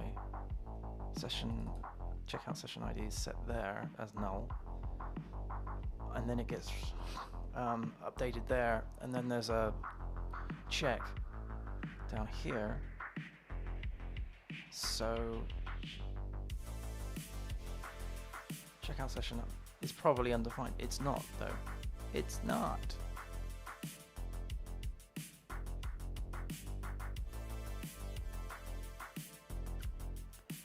Checkout session ID errors.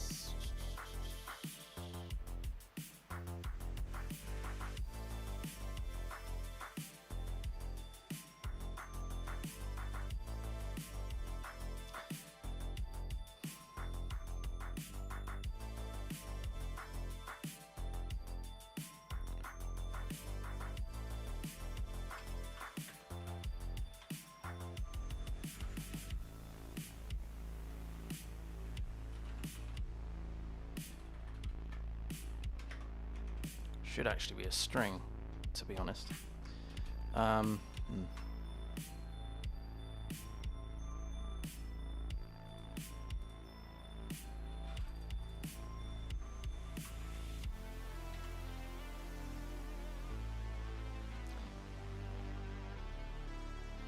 let's just give that a run through a minute. So we do payment method, change that to be update.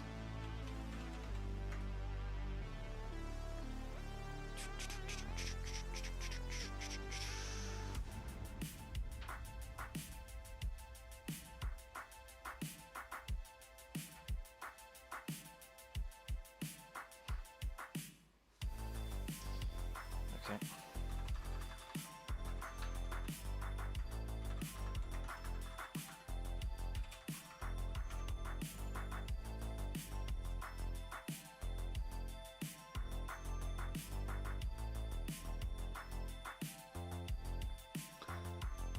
Okay, the next thing I'm going to do is to I'll update these things. It's probably wise. Success. Let's just see what I've done with checkout. Is there any?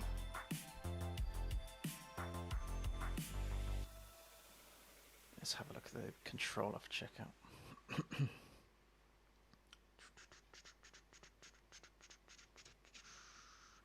Fixtures. Sorry.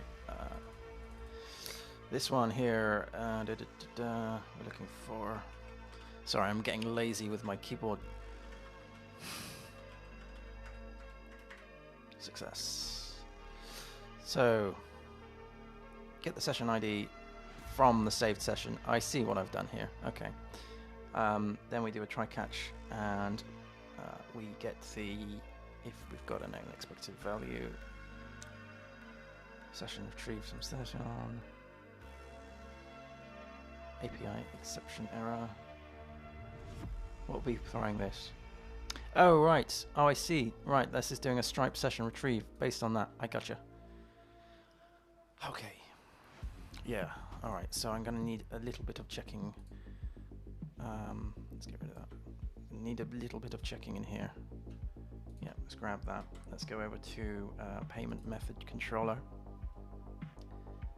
In the success. And what we're going to do is we're going to save the session ID to, so we do need the request, yeah, to the session. Yeah. So on update success on here, there we go, request.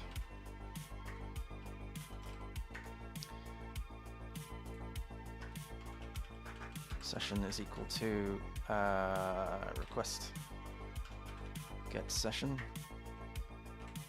Yep.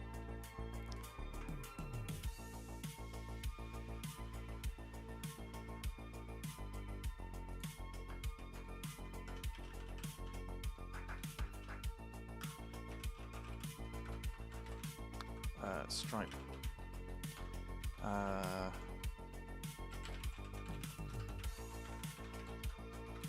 Session ID is equal to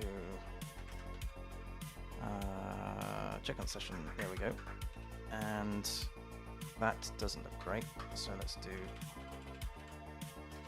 session constants, and it's stripe session ID. Good stuff. So that sets that, and then down in here, whoops, we can do this get session constants stripe session ID. Message here is gonna be invalid is false. If that is empty, if it's not empty,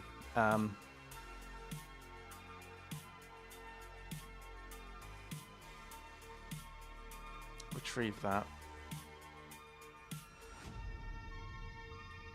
So this is thank you for updating your payment details. Can I find stripe session with that? Please try again. Please try. Okay, fine.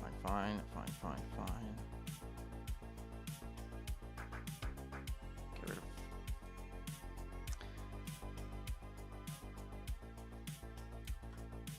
I wonder if I can just do that. Just run it off of checkout success rather than.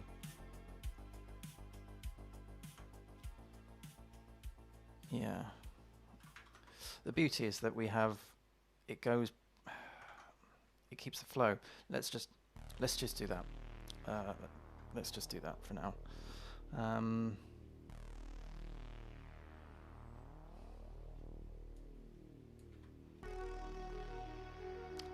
I don't like the way this is set out.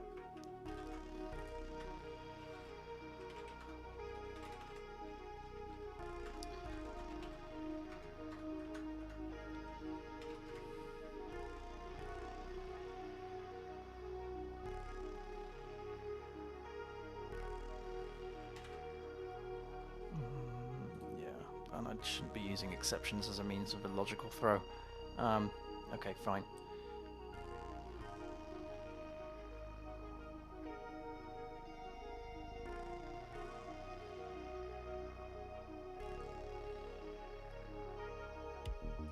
And I am going to go back to using to this, and I'm going to pass these in. Just because it is different.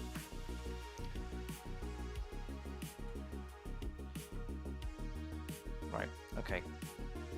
So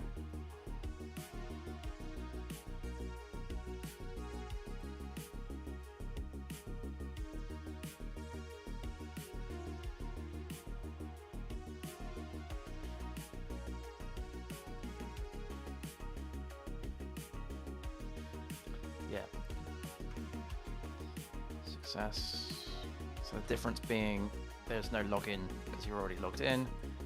That should be good. So let's try that. Now I can't, if I refresh this, it should throw an error maybe because the session's already done.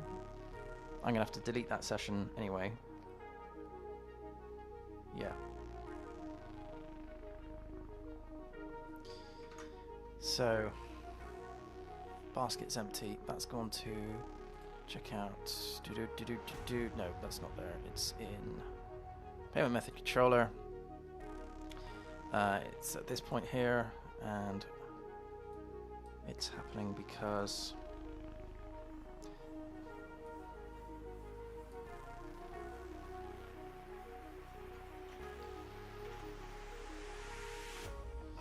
wait, okay, let me just do this a minute. Let's just go into update here.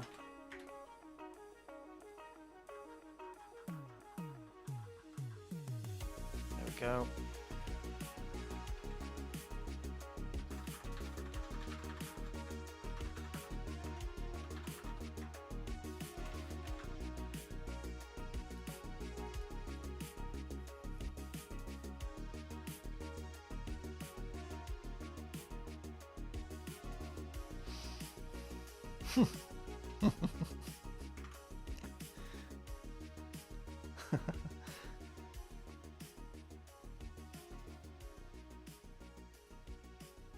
Oh, that's not right, is it? No, that's not right at all. This should be running off a session, as in the actual the request. That's why I'm getting confused.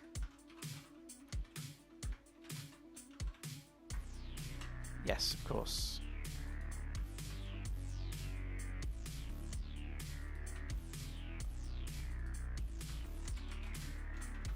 Let's call them as what they are. Check out session ID. That can go away.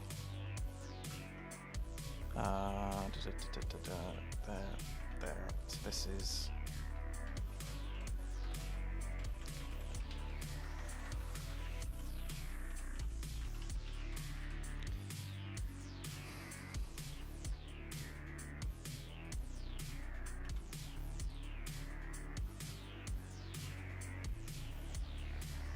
In fact, we're not actually doing anything with that, are we?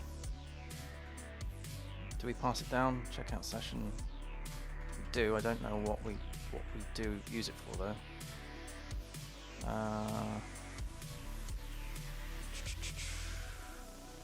Absolutely nothing. So that doesn't need to get passed down. Okay, that's fine. So it's literally just this session retrieve, and that will.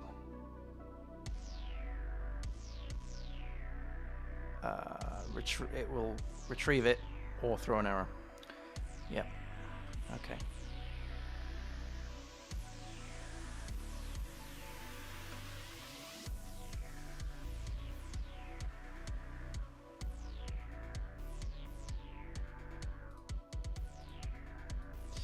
And also, yeah, we'll do that in a minute. So hit update. Again, I'm not bothered by how it looks. I know it looks like a state at the moment, but I'm not. I'm just trying to get the flows running.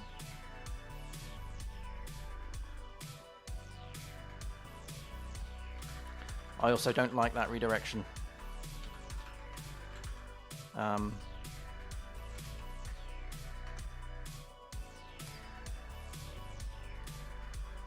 on.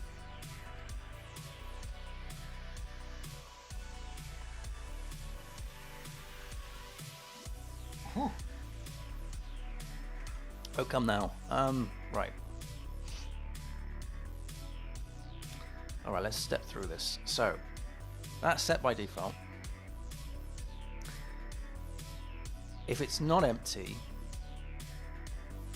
the checkout session ID. So I'm wondering if that is empty. So that gets set up here at this point.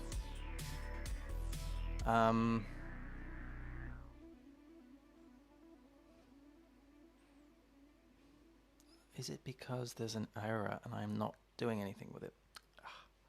That might be why.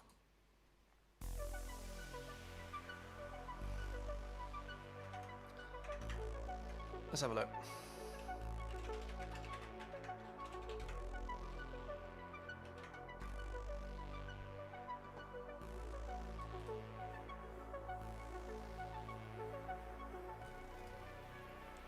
No API key provided. Ahaha. That'll be why. Okay.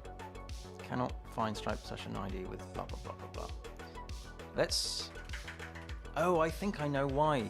I think I know why this is happening. Yeah, it's because in the checkout up here, we're logging in the constructor, and we're not in the payment method constructor. We're logging in to Stripe at this point. Yeah. All right. So I'm going to do this here just to put it in the try catch, but I'm going to keep it as is because this is a valid case. This is a valid error.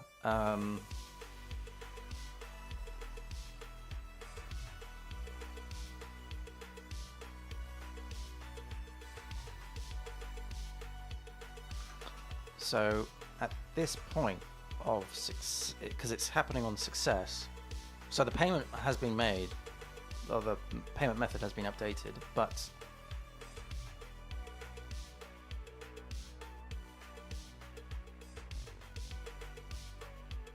I'm going to change that to be there has been an error.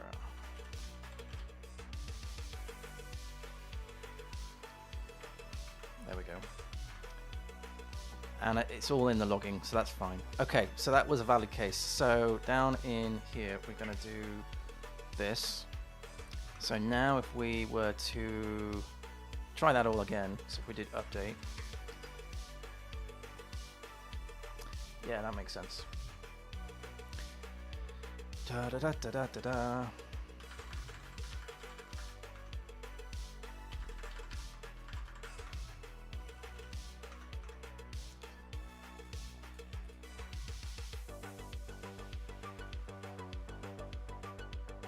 That should now go back to the success page. The success page should log in to Stripe to then do the retrieval. And there we go. Boom. Sweet. Okay. I guess what I can do now that's set out, is I can work through what am I doing on the cancel page? Checkout, cancel, cancel, cancel. It's just rendering cancel, which goes to here. You have cancelled your order. Okay. So let's grab that, paste that into here for a second.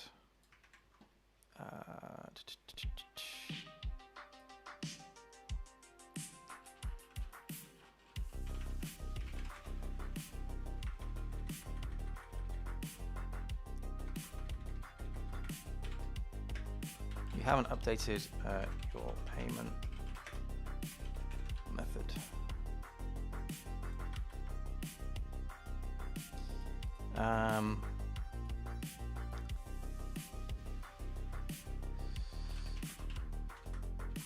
You can try again here. Okay, so we'll pass in a little link href.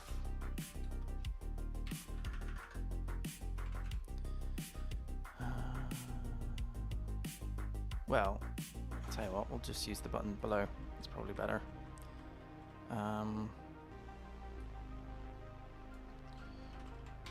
Try again. Or so update.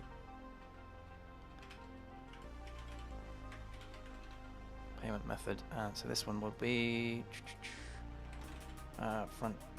This will be payment method update. Yes. Okay. So if we go to here, so we go to update. That's gonna redirect. Okay. Let's hit cancel. Where's the cancel? Back. Let's hit cancel. There we go. Aha. Let's get rid of that.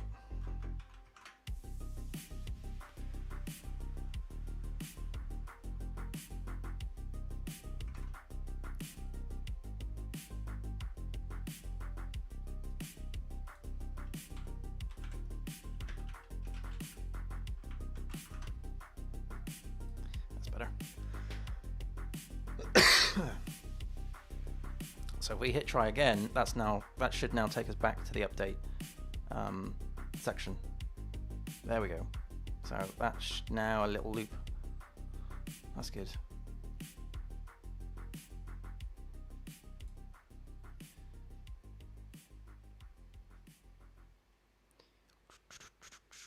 So if we go to 42.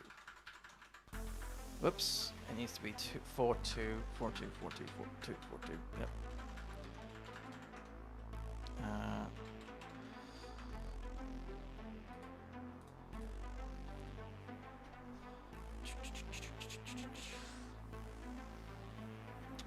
So that should now take us back to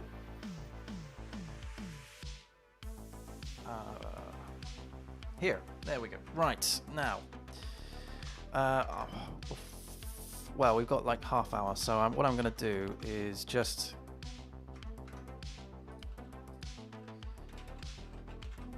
all the change. Wow. Okay, I'm going to have a look at these. I know what the dump file is, so we can. Whoops.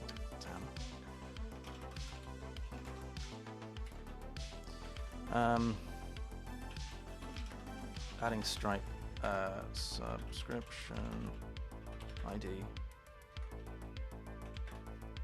That is that one. And it was that one.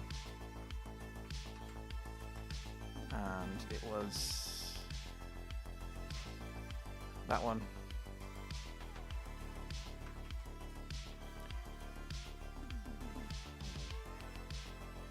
Yep. Oh. Haha.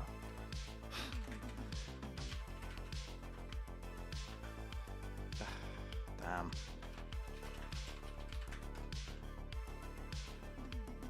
Let's grab that for a minute. What do you mean it doesn't? Ah. What? Hang on, git status. Okay, let's do that last, shall we? Git add src migrations. Oh, yeah, I ran the wrong command. Sorry, so it would be version 32. There we go.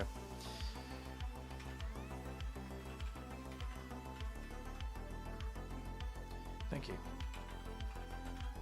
Thank you.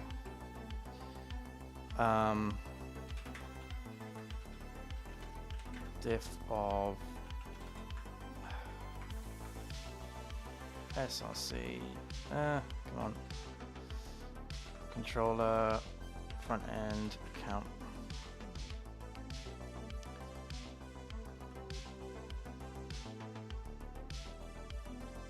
Okay, that looks like it's just tidying up imports.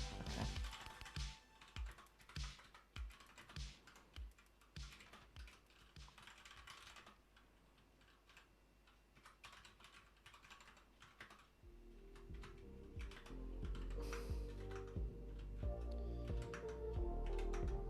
Front end account.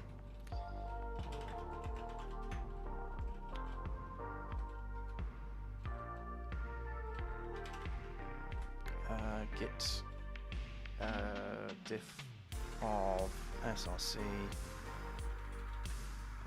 controller front end checkout. There we go. Oh yeah, removing null.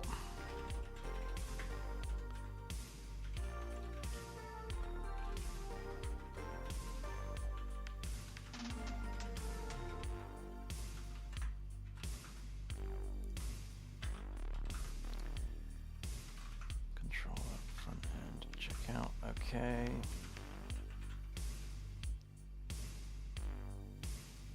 Subscription fixtures. Oh yeah. Okay. Whoops.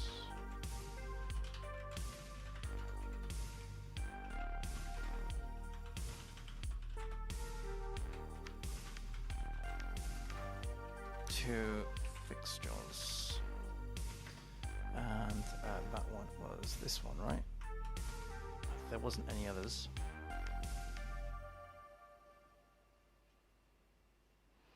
Nope.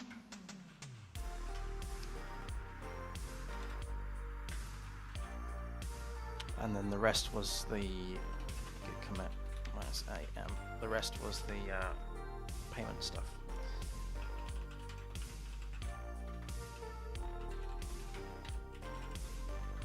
Updating payment method feature. Okay, so we'll do a make test just to make sure that it's.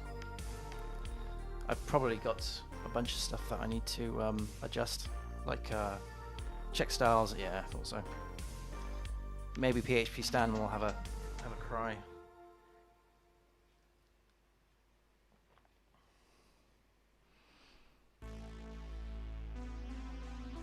Time. Okay, still got some time.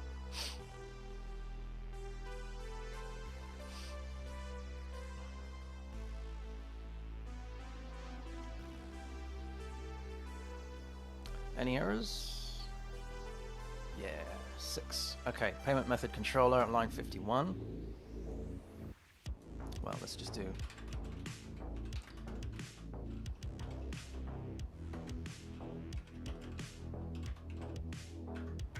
Okay, so line 51 of here.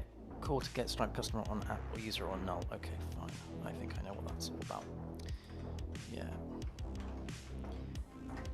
Line 51. Oops. 51.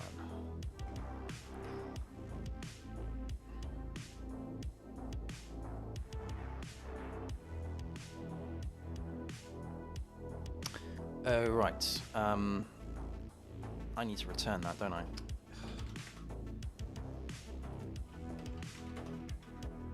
There we go. Right, let's do that again.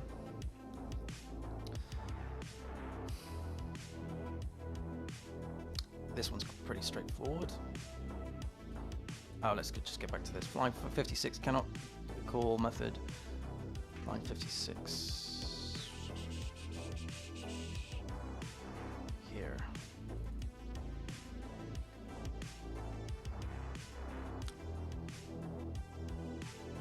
Sure, okay.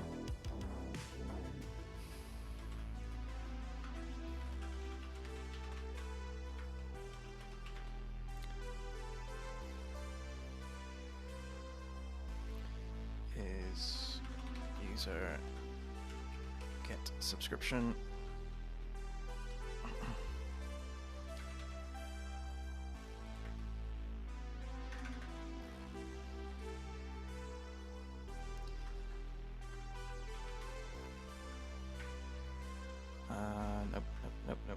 Nope.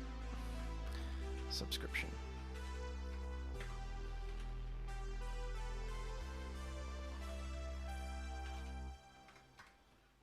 And then down in here, that goes into there. There we go.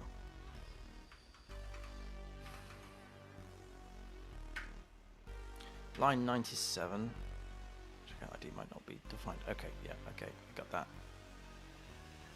99 is down in here, isn't it? It's this thing.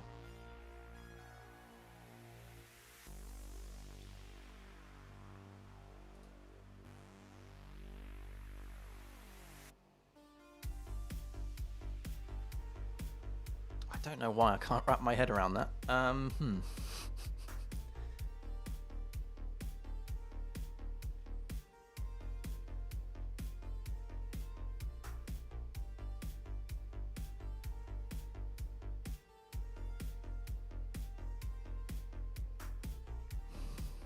Give me a sec.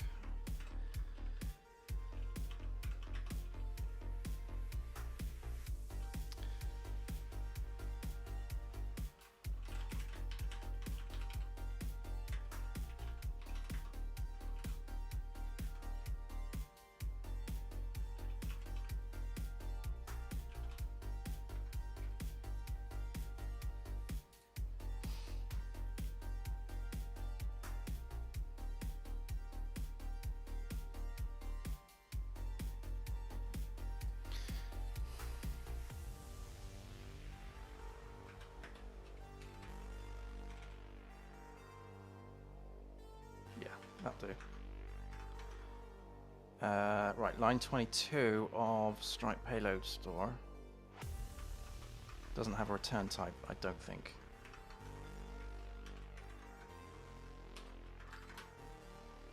Oh, no, it doesn't. Fair enough. That should be it.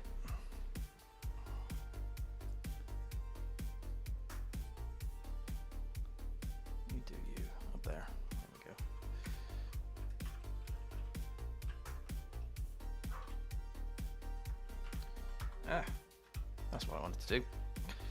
Whilst that does its thing.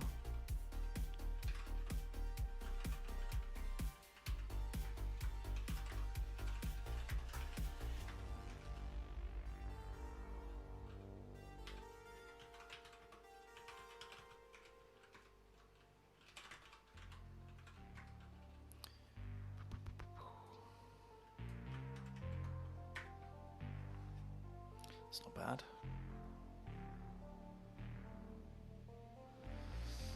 Right, so Stan's happy now, PHP MD's happy. It's now going to just do the units and the acceptance, the integration. I just want to run those. I don't think there's any, I haven't changed any existing stuff, so they should run fine. And then what I would like to do is have that sort of there. Let's just run through the integration now. I would like to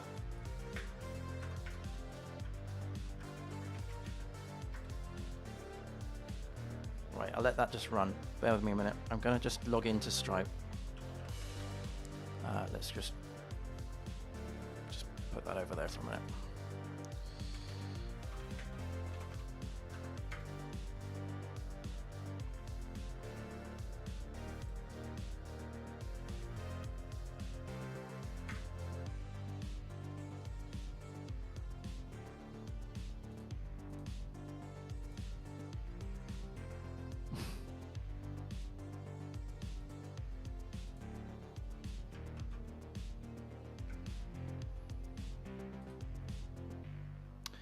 Okay, give me a second whilst I do this. I'm just gonna have to pull up some bits and pieces. So I'll be in a minute. I'll be right back.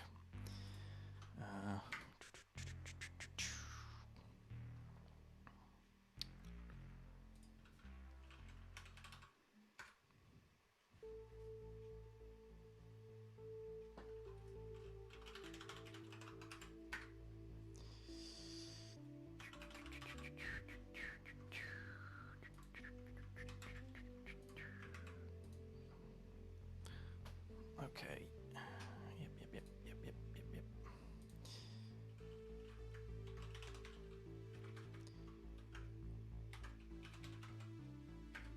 Oh, there's an error. Brilliant. Too few arguments to the Stripe processor. Update subscription plan passed on to. Okay, we're gonna have to fix that. We are gonna have to fix that, unfortunately. Rats. Okay. Okay. So that's set up now.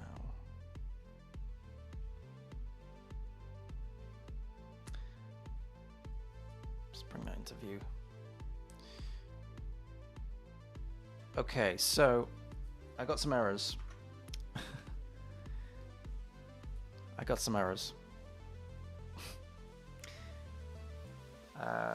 Oh, just the one. So, but I just want to make sure that that is logged in and loaded. So we're gonna just bring that one down for a second, and we'll just do yes, of course I haven't actually added the button to allow people to do this yet, so I'm just going to see what the webhooks are thrown. I think I already know, but I just want to capture them.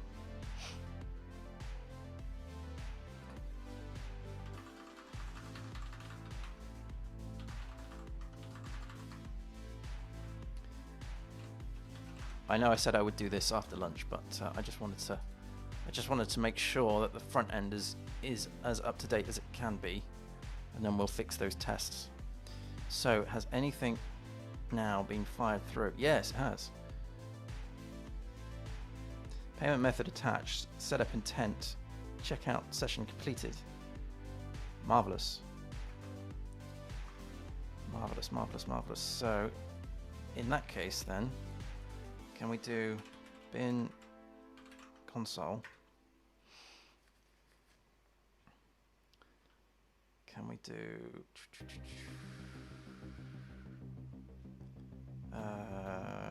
queue report? Actually see what's coming through.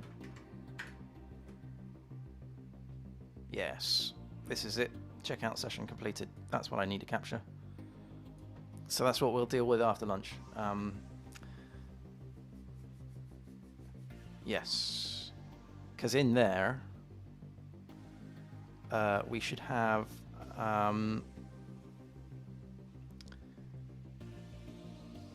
we should have the new payment method that I need to attach to the subscription. Gotcha. All right, so let's fix this at first. Let's fix this one up first. So too few arguments to blah on test. So I need to adjust my tests to deal with that. Oh no, that's the wrong. That's the wrong one. There we go. And that, of course, is a test. There we go. And what line is it? 179. 179. Aha. So. Yep. Sub ABC. And we should make sure that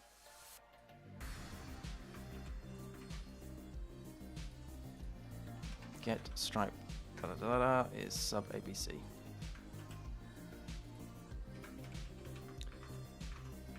Yep. I think that's it.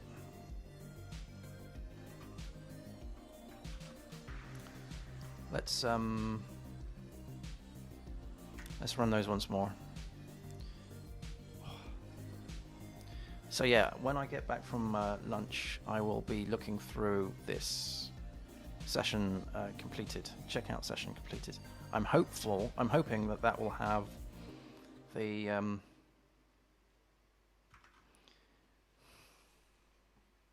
customer ID.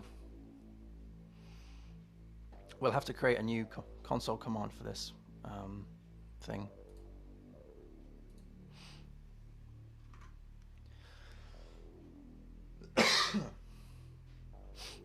Come on.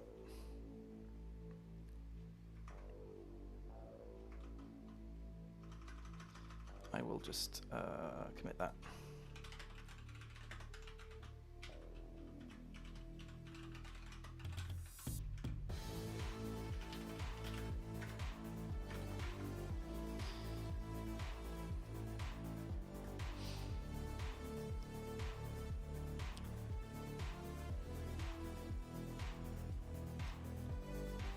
So if I go back to the docs, yeah, they've all passed through. What is it doing now? The integration. Okay, it was an integration that failed, so we'll wait for that to go through. Yeah, if I go to the documentation now, if we scroll down, so retrieve the checkout session.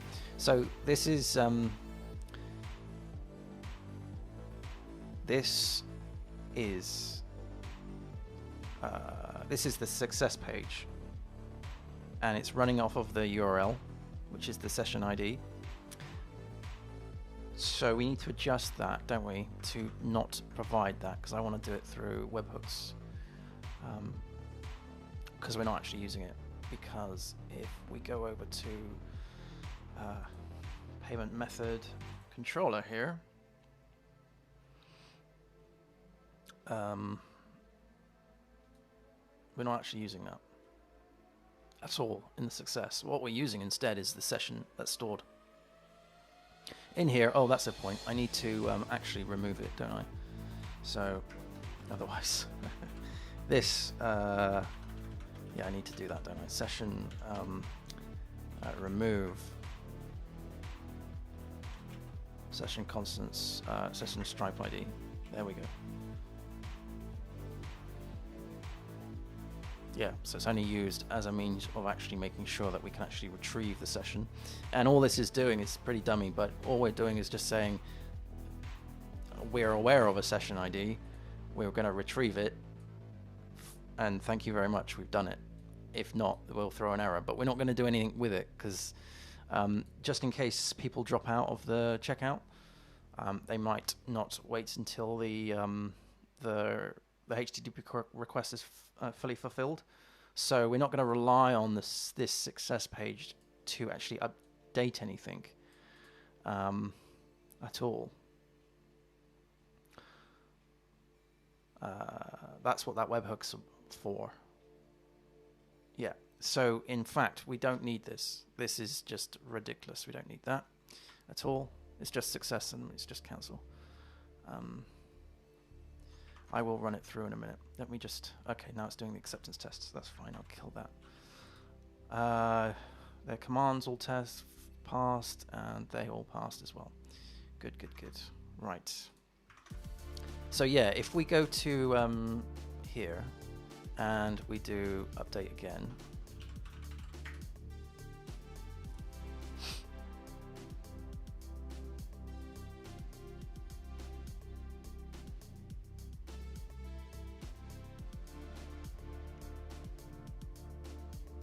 okay.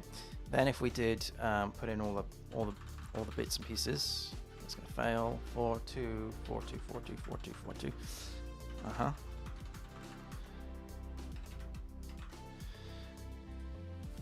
Right. It shouldn't have, on the success URL, it shouldn't have the session ID.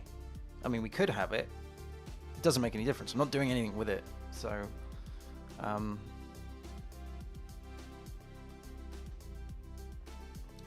there we go. So it's just success. So, in fact, that's fired off another session completed event, obviously. So if we did rebuild the database, so that should be the same as it is now. Yes, sweet. Good. We're getting there, slowly. slowly but surely. On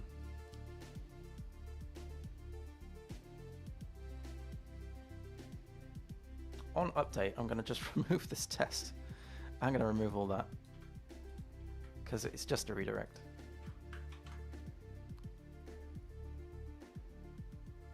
Yeah.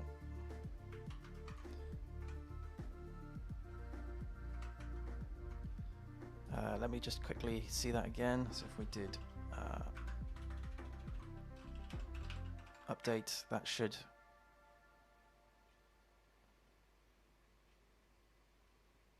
That's better. That's good. Okay, right, I'm happy with that. Let's now go to... That's fine.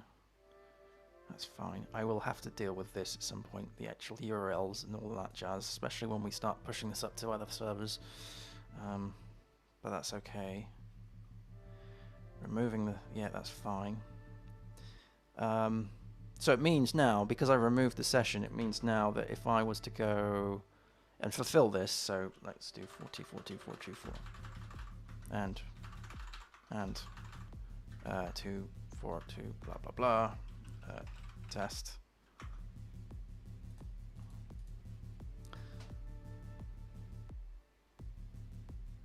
If I remove this now, so that succeeds, it's... So not everyone will wait for this to fulfill, so people might go, I'm gonna just drop out now. So if I was to refresh this, it should say there is an error because we've removed the session. There we go. Good.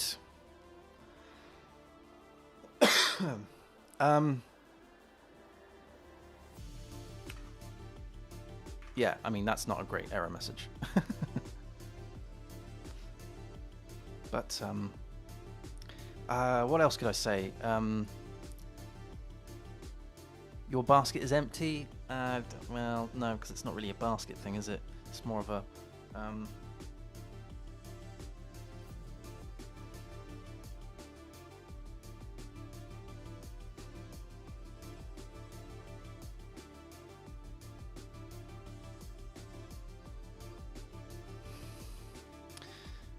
I'll just do, there has been an error, please try again. You know, it's very generic, please try again.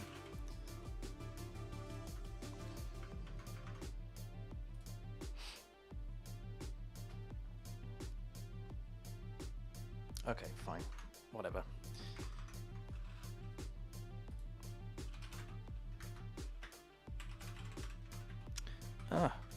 Sorry, git status.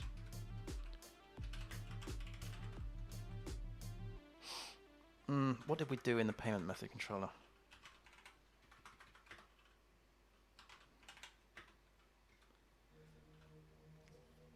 I see, yeah.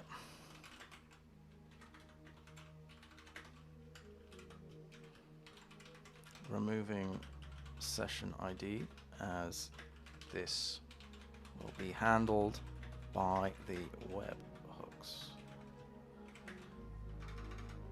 Oops. Yeah.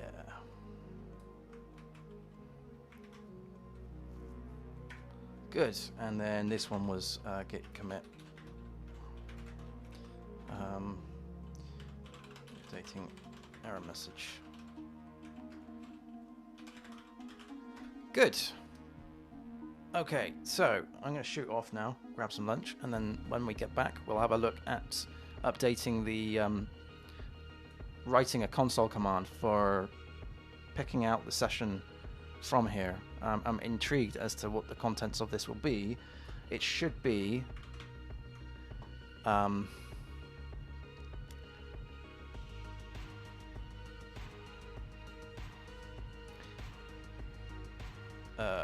it should have the session ID in it, which means that I can then run a retrieve, which is essentially what this is doing on the success. And then take it from there. So that should give us our I've got it here. Checkout session completed. This is what we should get back. So we've got the event ID and we've got the checkout session object type, the ID of that object, We've got the customer ID. That's good. And we've got the setup intent. What do I do with this? Note the setup intent ID for the next step. Right, so we need to grab that. After you've retrieved the session object, get the value of the setup intent key, which is the ID for the setup intent created during the checkout session. Okay, cool. A setup intent is an object used to set up the customer's bank account information for future payments. Okay, so right, so we grab that from here, and then using the setup ID setup object v1 endpoint. Okay, so we grab that, and then we make another API request to retrieve it, to return a setup intent, and then from here we get another response back where we have the subscription ID, good, the customer, okay, and then the payment method. So note the customer ID, the subscription ID, and the payment method ID for the next step. So then we do set a default payment method. There are two ways to ensure that a payment method is used for future invoices. Set it up as a customer's invoice setting default payment, or set it using the default payment method. I think this is fine.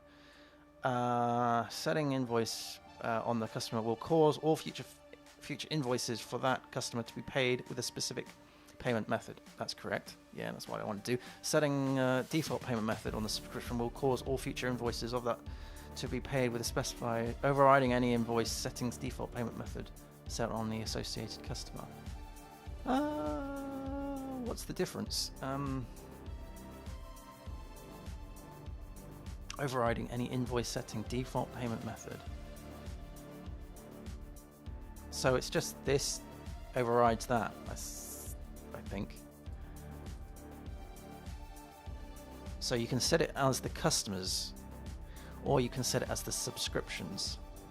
Oh, I see. This would be useful if, for instance, someone was to pay the subscription via one payment method, or and other things by another payment method. Okay, it's not that complicated, so we could just use that. Okay, so on the invoice default method, so then we make another API request to update the customer, passing in the invoice settings default payment method as that. That's good. And that's it. So that's what we'll do. I say that's it and shrug my shoulders like that's nothing. So that's what we'll do after when I get back, I think. So we've done that, we've done that, we've done all that, we've done all that, and we're about here, number 4. Step 4 of many. 6. Cool. Okay, right. I'm going to grab some lunch and I'll be back shortly. Cheers.